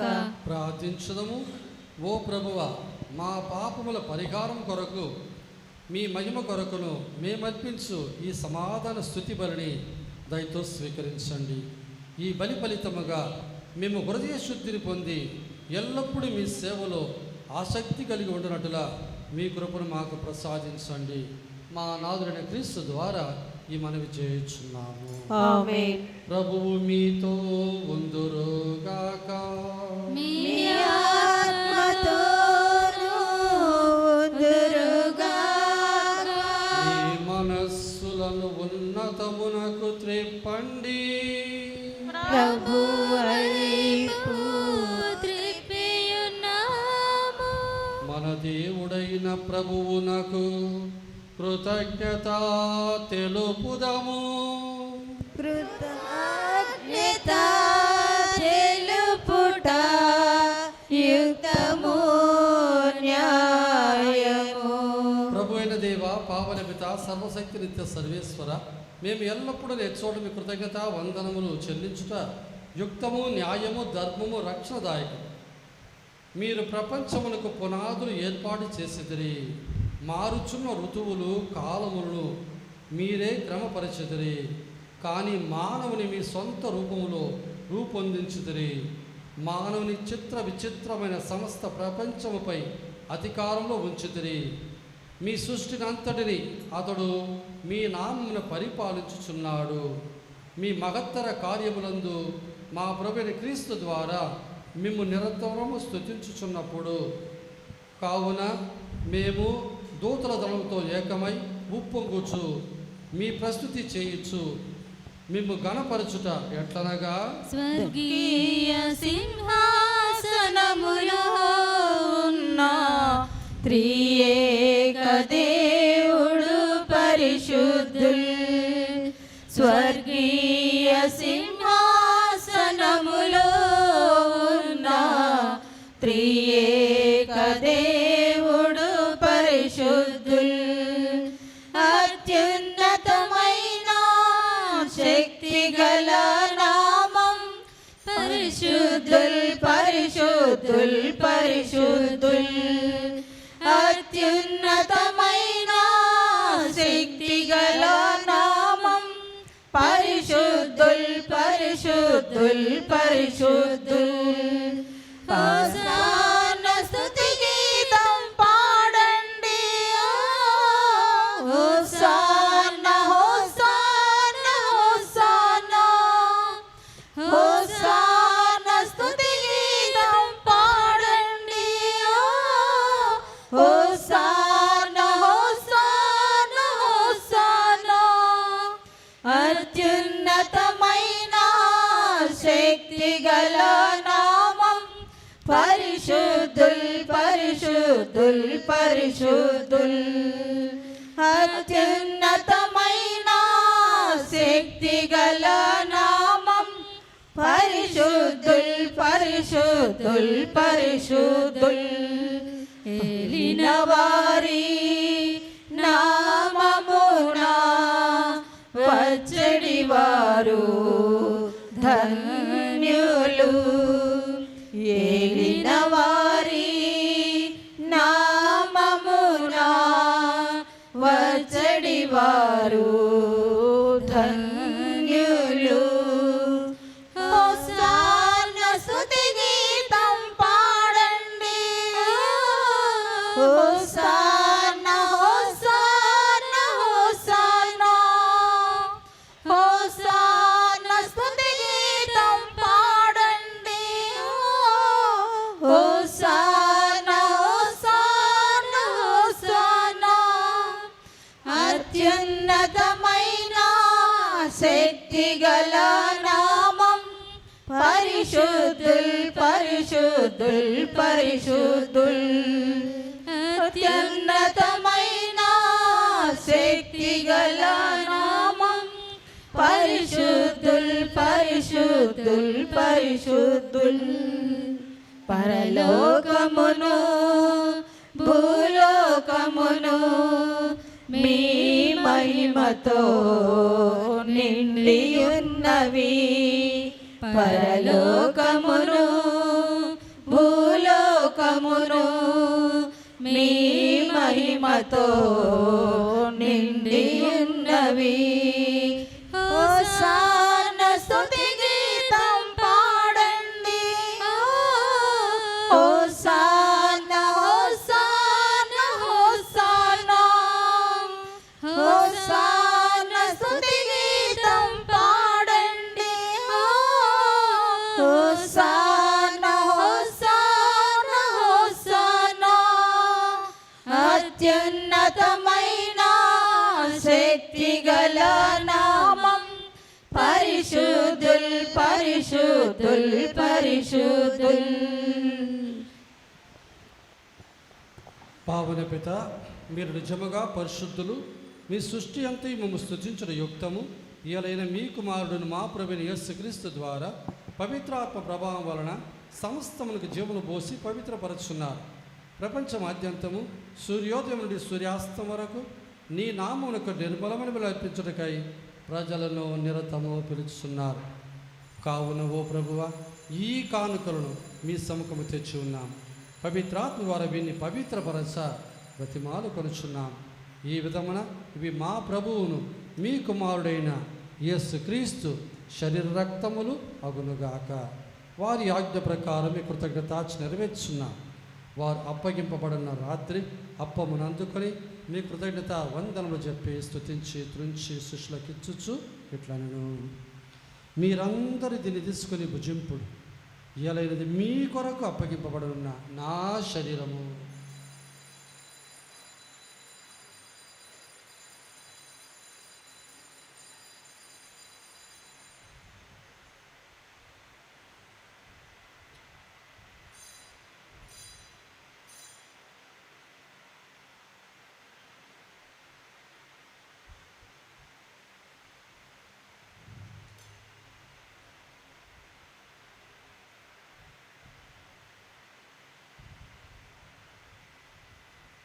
ఆ విధముగానే భోజనానంతరం పాత్రను అందుకొని మరలా మీ కృతజ్ఞత వందనములు చెప్పి స్తుతించి శిష్యులకిచ్చుచు ఇట్లా మీరందరూ దీన్ని తీసుకొని దీనిని పానం చేయు.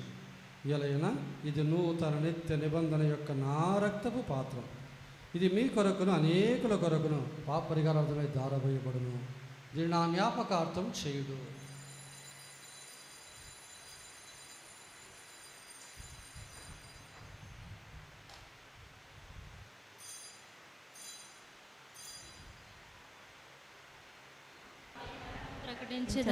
మీ ఉత్థానమును చాటుదము, మీరు మరలా వచ్చు వరకు వేచిందము. కనుక తండ్రి, మీ కుమారుని రక్షణాయుతముగా శ్రమలను అద్భుతమైన ఉత్థానము మోక్షారమును స్మరించుచు వారు మరల వేయించి ఎదురు చూచు మేము ఈ పవిత్ర జీవన బలిని కృతజ్ఞతతో మీకు అర్పించున్నాం.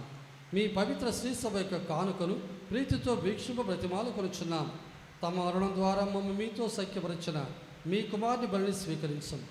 మేము వారి శరీరక్తములతో పోషింపబడి పవిత్రాత్మతో నింపబడి వారి యందు ఏక శరీరము ఏక మనస్సు కలిగి ఉండినట్లు దయచూపము. వారేమము మీకు నిత్యార్పణగా రూపొందించుదురుగాక. మీరు ఎన్నుకున్న పుణ్యాతులతోనూ ముఖ్యముగా పవిత్ర కన్యో దేవమాతైన మరియమాతతోనూ ధన్యులైన మీ అపోస్తులతోనూ వేద సాక్షులతోనూ పుడిత జోజపు గారితోనూ చిన్న తెరేసమ్మ గారితోనూ సకల పుణితులతో పాటు మమ్మును మోక్ష భాగ్యములకు వారసులుగా చేయము. ఏలైనా వీరి విజ్ఞాపన ప్రార్థనల నిరవధిక సహాయంపై మేము ఆధారపడి ఉన్నాం. ఓ ప్రభువ, మమ్మ మీతో సఖ్యపరిచి బలి లోకమంతటికి శాంతిని శ్రేయస్సును ప్రసాదించినట్లు బ్రతిమాలు కొరుచున్నాం.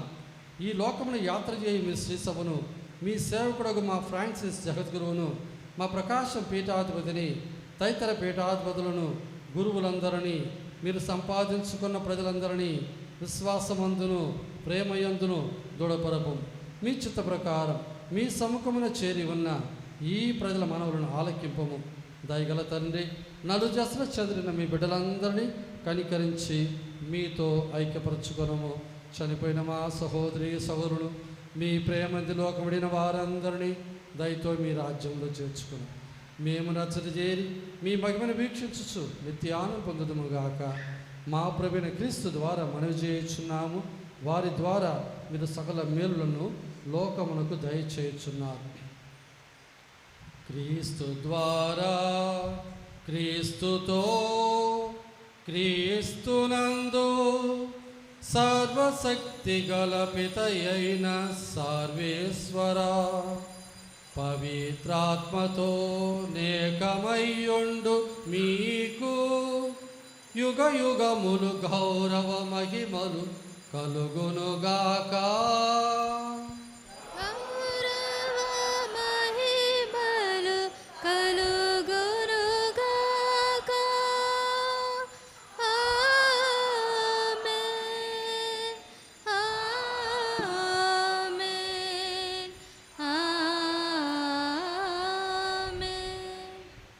మన రక్షకుడు ఇచ్చిన పరమోపదేశం అనుసరించి ప్రార్థింప సాగసంతం. అందుకు కళ్ళు మూసుకొని చేతులు పెట్టి తీసి భక్తితో చెప్పుకుందాం.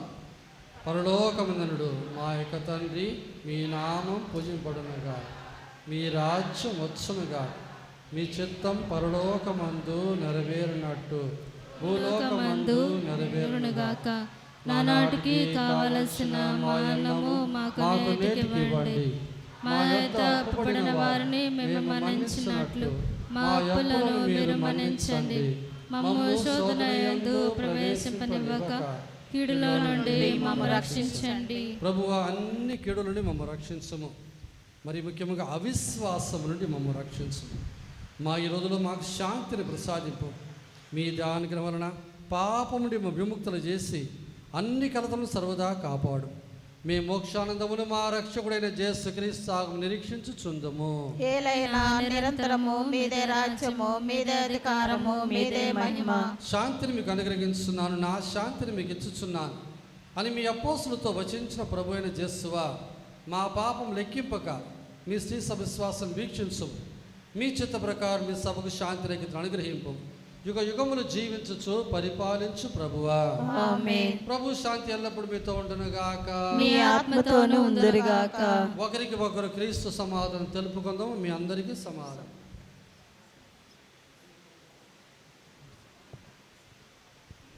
సర్వేశ్వరుని గొర్రెపిల్ల, లోక పాపములను పరిహరించుడు ప్రభువా, మాకు దయ చూపండి.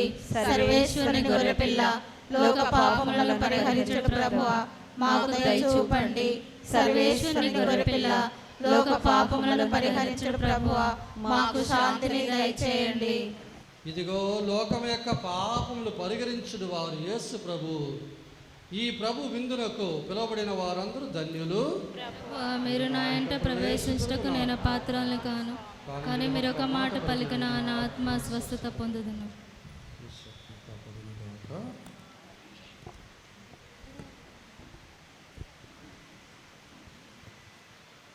నా ప్రాణమా పరుగు తీయుమా, నా ఆత్మమా ఆరగింపుమా. నా ప్రాణమా పరుగు తీయుమా, నా ఆత్మమా ఆరగింపుమా. పరమ నుండి దిగివ వచ్చిన ప్రభు యేసుని దేహమును స్వీకరించుమా, శుద్ధి నందుమా, పరమ నుండి దిక్తి నందుమా. నా ప్రాణమా పరుగు తీయుమా, నా ఆరగింపుమా. అలసిన వారికి అమృతం నీ విందు, అదరిన గుండెకు ఆత్మబలం నీ విందు. అలసిన వారికి అమృతం నీ విందు, అదరిన గుండెకు ఆత్మ. పరిశుద్ధుని ప్రేమకై పరలోక భాగ్యముకై, పరిశుద్ధుని ప్రేమకై మనకొసగిన భోజ్యం స్వీకరింపుమా, శుద్ధి నందుమా. మనకొసగిన భోజ్యం స్వీకరింపుమా, శుద్ధి నందుమా. నా ప్రాణమా పరుగు తీయుమా, నా ఆత్మమా ఆరగింపుమా. నా ప్రాణమా పరుగు తీయుమా, నా ఆత్మమా ఆరగింపుమా. పాపము బాపిన పరిశుద్ధుడు, మరణము గెలిచిన మృత్యుంజయుడు, మరణము గెలిచిన మృత్యుంజయుడు. మన పాప క్షాళనకై మనుజాలి రక్షణకై, మన పాప క్షాళనకై మనుజాలి రక్షణకై మనకొసగిన ఈ భోజ్యం స్వీకరింపుమా, శుద్ధి నందుమా. భోజ్యం స్వీకరింపుమా, శుద్ధి నందుమా. నా ప్రాణమా పరుగు తీయుమా, నా ఆత్మమా ఆరగింపుమా. నా ప్రాణమా పరుగు తీయుమా, నా ఆత్మమా ఆరగింపుమా. పరమ నుండి దిగి వచ్చిన శుద్ధి నందుమా.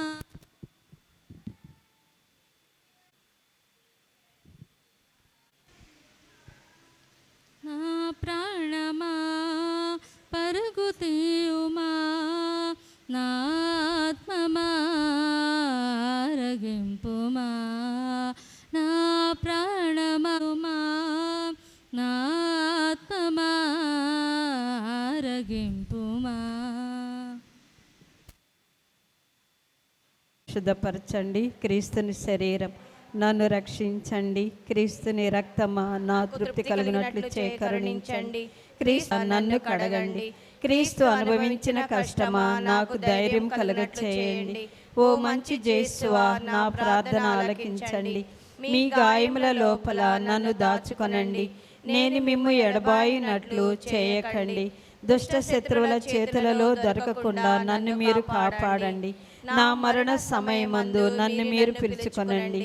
నన్ను మీ సన్నిధికి రాచేయండి. అప్పుడు మీ పునీతులతో కూడా ముగింపు లేని కాలము నేను మిమ్ము స్తుతింతునుగాక. స్వామి ఆమేన్. పరిపూర్ణ ఫలముగల జపము. మహామధురముతోని నేను మంచి యేసువా దాసురాలనైన నేను దేవరవారి సముఖములో మోకాళ్ళ మీద నిలిచి సాష్టాంగపడి నా చేతులను నా కాళ్లను తొలిచినారు, నా ఎముకలన్నీ ఎంచినారు అని దేవరవారి పేరట పూర్వకాలమందు దావీదు దీర్ఘదర్శి వచ్చించిన దానిని నా కన్నుల ముందర చూచి దేవరవారి యొక్క 5 గాయములను మిక్కిలి భక్తి పడుదలతోనూ దుఃఖముతోనూ నా అంతరంగమునందు విచారించి తలంపు చే ధ్యానించడు. ఈ సమయమందు దృఢమైన విశ్వాసము, నమ్మిక, దైవ ప్రేమానుడు సుకృత తలంపులను, నా పాపముల మీద నిజమైన మనస్తాపమును, వానిని దిద్దుకొన మిక్కిలి దృఢమైన ప్రతిజ్ఞను నా హృదయమునందు ముద్రింపనవదరింపవలనని నా మంచి యేసువా దేవరవారిని నా ఆత్మీయ యొక్క మేలైన ఆశాకాంక్షతో బ్రతిమాలి ప్రార్థించున్నాను స్వామి, ఆమేన్. మన పరిశుద్ధ పాపు గారు తలంపు నెరవేరునట్లుగా పరలోకమందుండెడు మా యొక్క తండ్రి, మీ నామం పూజింపబడునుగాక, మీ రాజ్యం వచ్చునుగాక, మీ చిత్తం పరలోకమందు నెరవేరునట్లు భూలోకమందు నెరవేరునుగాక. నానాటికి కావలసిన మా అన్నము మాకు నేటికి ఇవ్వండి. మా యొద్ద అప్పుబడిన వారిని మేము మన్నించినట్లు మా అప్పులను మీరు మన్నించండి. మమ్ము శోధన యందు ప్రవేశింపనివ్వక కీడులో నుండి మమ్ము రక్షించండి. ఆమేన్. దేవర ప్రసాదము చేత నిండిన మరియమ్మ వందనము. ఏలిన వారు మీతో ఉన్నారు, స్త్రీలలో ఆశీర్వదింపబడిన వారు మీరే. మీ గర్భఫలముగు యేసు ఆశీర్వదింపబడిన వారగని. పరిశుద్ధ మరియమ్మ సర్వేశ్వరుని యొక్క మాత, పాపాత్ములమైండెడు మా కొరకు ఇప్పుడును మా మరణ సమయమందును ప్రార్థించండి. ఆమేన్. కలిగినట్లు ఇప్పుడును మరెప్పుడును సదాకాలం మీకే స్తోత్రం కలుగునుగాక. యేసుక్రీస్తులో ప్రేమైన సోదరి సోదరులారా,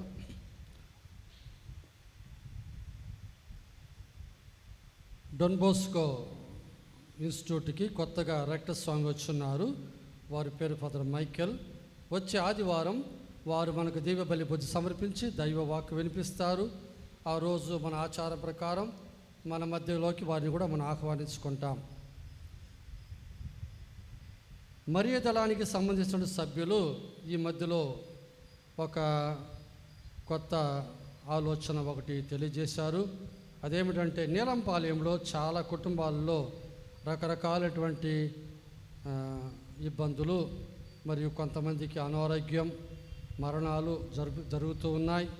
కాబట్టి దివ్య సర్పసాదాన్ని మన పురవీధుల్లో తీసుకొని పోతే బాగుంటుంది అని అందరూ కూడా తెలియజేయడం జరిగింది. ఈ విషయాన్ని నేను మన సంఘ పెద్దలు కొంతమంది చెప్పి అందరికీ తెలియజేయమని చెప్పాను. ఒక రకంలో ఇది మంచిది. యేసు ప్రభు మన ఇంటి ముందు నడిచిపోతే మనకు ఆశీర్వాదము.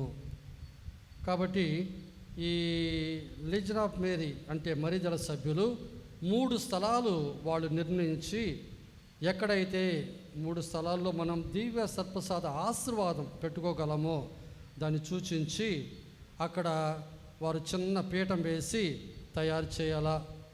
వీలైనంత వరకు రోడ్లో వచ్చే పోయే వాళ్ళకి ఇబ్బంది కలిగించకుండా ఈ 3 ఆశీర్వాదాలు పెట్టుకోవాలా అని సూచించారు. ఈ నెల యేసు హృదయానికి సంబంధించింది కాబట్టి 30వ తారీఖు యేసు హృదయ స్వరూపమైనటువంటి తేరును మన గుడి చుట్టూ తీసుకొని వెళ్తాం. అంతకుముందు 28వ తారీఖు ఈ నెల చివరి శుక్రవారం కాబట్టి వచ్చే శుక్రవారము సాయంత్రం 6 గంటలకి మామూలుగా మనం చేస్తున్నటువంటి శుక్రవార ప్రార్థన కాకుండా దివ్య సర్పసాదాన్ని పీఠం మీద మనము స్థాపించి 5 గుర్తుల జపదండను చెప్పుకుంటాం. కాబట్టి అందరూ కూడా 6 గంటలకే గుడికి రావాలని మనం చేస్తున్నాం. అది అయిన తర్వాత దివ్య సర్పసాదాన్ని పందిరి కింద తీసుకొని ప్రదక్షిణగా పాటలతో మనము బయలుదేరి ఈ నీలంపాలెం పురవీధుల్లోకి వెళ్తాం. అలా వెళ్ళేటప్పుడు మొట్టమొదటిగా చివరి స్థలం ఎక్కడో ఆడ మొదటి ఆశీర్వాదము, తర్వాత మధ్యలో 2 స్థలాలు 2 ఆశీర్వాదాలు ఇచ్చేసి అటు తర్వాత గుళ్ళోకి వచ్చిన తర్వాత చివరి ఆశీర్వాదం ఇవ్వబడుతుంది. కాబట్టి మీ ఇంటి ముందు ప్రభు రాబోతున్నారంటే మీరు మీ స్థలాన్ని మీ ఇంటిని ఏ విధంగా చేసుకోవాలో మీరు ఆలోచించుకోండి.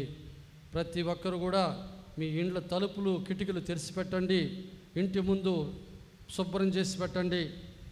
ఇది మా ఇల్లు మా వరకే అన్నట్టు కాదు. ప్రభు వచ్చే స్థలం అంతా కూడా శుభ్రంగా ఉండాలా. మన విశ్వాసాన్ని సూచించే ఒక సందర్భం అది. దివ్య సర్పసాదములు యేసు ప్రభు నిజముగానే ఉన్నారు అని మనం తెలియజేసే ఒక సందర్భం. కాబట్టి మీరు ఈ అందరూ కూడా ఏ కుటుంబాలు అయితే ఈ 3 ప్రాంతాల్లో ఉన్నారో ఆ కుటుంబస్తులు అందరూ చేరి ఆ 3 స్థలాలు చక్కగా డెకరేట్ చేసి ఆ చిన్న పీఠాన్ని తయారు చేసి పెడితే గురువు దివ్య సర్పసాదం తీసుకొచ్చి ఒక్కొక్క పీఠం మీద పెట్టి చెప్పాల్సిన జపాలు చెప్పి ఆశీర్వాదం ఇస్తారు. ఆ ఆశీర్వాదం అయిన తర్వాత స్వామి తిరిగి వచ్చేటప్పుడు ఒక్కొక్క ఇంటి ముందు చిన్న ఆశీర్వాదం ఇవ్వబడుతుంది. ఆ సందర్భంలో ఆ ఇంట్లో ఉన్నటువంటి ముఖ్యముగా వృద్ధులు, వ్యాధిగ్రస్తులు, పసిబిడ్డలు ఈ దీవెనలు పొందాలనుకున్న వాళ్ళు ఆ స్థలం ముందు వచ్చి ఆ దీవెనలు పొందండి. మనం ఎక్కడ కూడా వ్యక్తిగతంగా ప్రతి ఒక్కరి తల మీద పెట్టేది లేదు ఆ రోజు. కానీ ప్రతి ఒక్క ఇంటికి ఆశీర్వాదం ఇవ్వబడుతుంది కాబట్టి ఆ ఇంటి గుమ్మం కాడే మీరుండి ఆ దీవెనలు, ఆశీర్వాదం ఎత్తు పొందాలని మనం చేస్తున్నాం. కాబట్టి గుర్తుపెట్టుకోండి, ప్రభువు రాక ఏదో ఒక అప్పములో మనం ఎత్తకపోతున్నాం అనుకోపోకండి. ప్రభువు నిజమైన ప్రభువు, దేవుని కుమారుడు, సాక్షాత్తు దేవుని కుమారుడు, మరియమ్మ గారి పుత్రుడు, తాను స్వయముగా మన ఇంటి ముందు నడిచి వస్తున్నాడు అన్న ఒక భయము, ఒక భక్తి మనం కలిగి పూర్తి విశ్వాసముగా మన దీవెనలు పొందుదాం. మీ విశ్వాసం ఎంతకంత అధికంగా ఉంటుందో అంతకంత మీ దీవెనలు కూడా అధికంగా ఉంటాయి. కాబట్టి యేసు ప్రభువును గౌరవించేవారు ఎంతకంత అతను గౌరవిస్తారో అంతకంత దీవెనలు పొందగలరు. కాబట్టి మీరు మీ యొక్క స్థలాలు శుభ్రం చేసుకొని అన్నీ కూడా రెడీ చేయండి. యథావిధిగా మన బండిలో లైటు, సౌండ్ పెట్టుకొని వెనక నుంచి పాటలు పాడుతూ మరి అంతకుముందు ఈ సప్రసాదంతో స్వామి నడిచొస్తారు. పాటల బృందం వారు దయచేసి ఆ పాటల విషయాలన్నీ చూసుకోనండి. అలాగే మీరు ఆ స్థలాన్ని, ఆ పీఠాన్ని వీలైనంత వరకు అందముగా తయారు చేసుకోండి. వీలైనంత వరకు రోడ్లన్నీ కూడా శుభ్రముగా ఉండేటట్టు చేయండి. ఆ పీఠం ముందు సాప కొద్దిగా వేసి ఆ తర్వాత దాని మీద పీఠం పెట్టండి. ఇది వచ్చే శుక్రవారం. అటు తర్వాత తిరిగి వచ్చిన తర్వాత గుళ్ళో చివరి ఆశీర్వాదమైన వెంటనే దివ్యబలి పూజ ఉంటుంది.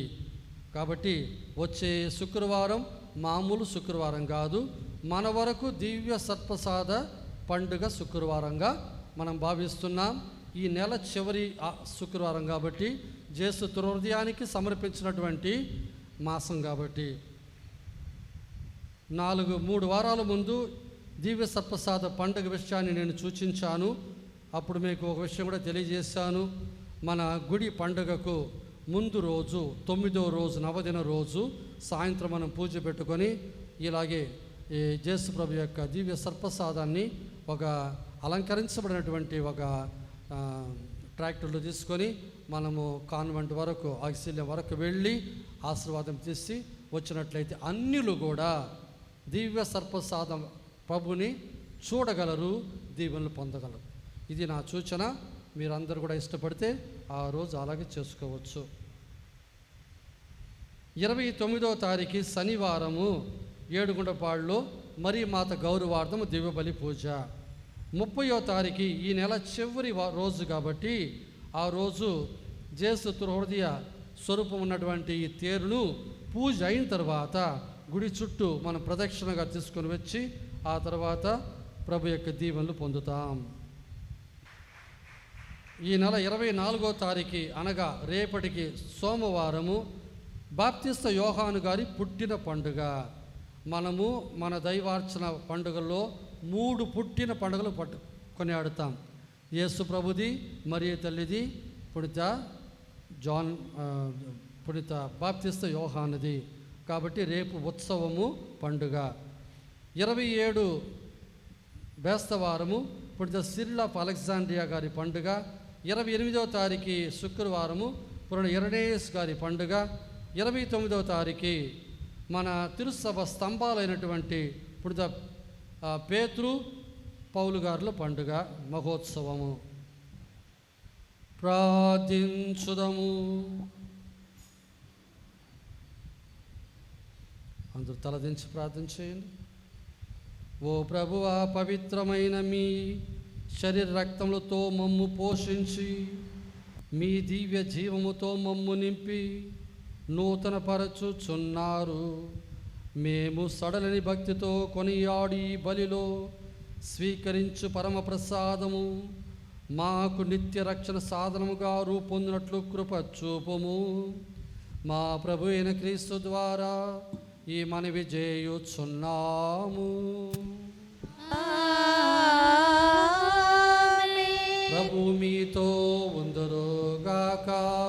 మీ ఆత్మతోనూ ఉందురుగాక. సర్వశక్తి గల సర్వేశ్వరుడు పితా పుత్ర పవిత్రాత్మ మిమ్మును ఆశీర్వదించి కాపాడుదురుగాక. సమాధానముతో వెళ్ళి క్రీస్తు ప్రేమలో జీవించండి. సర్వేశ్వరునికి వందనములు.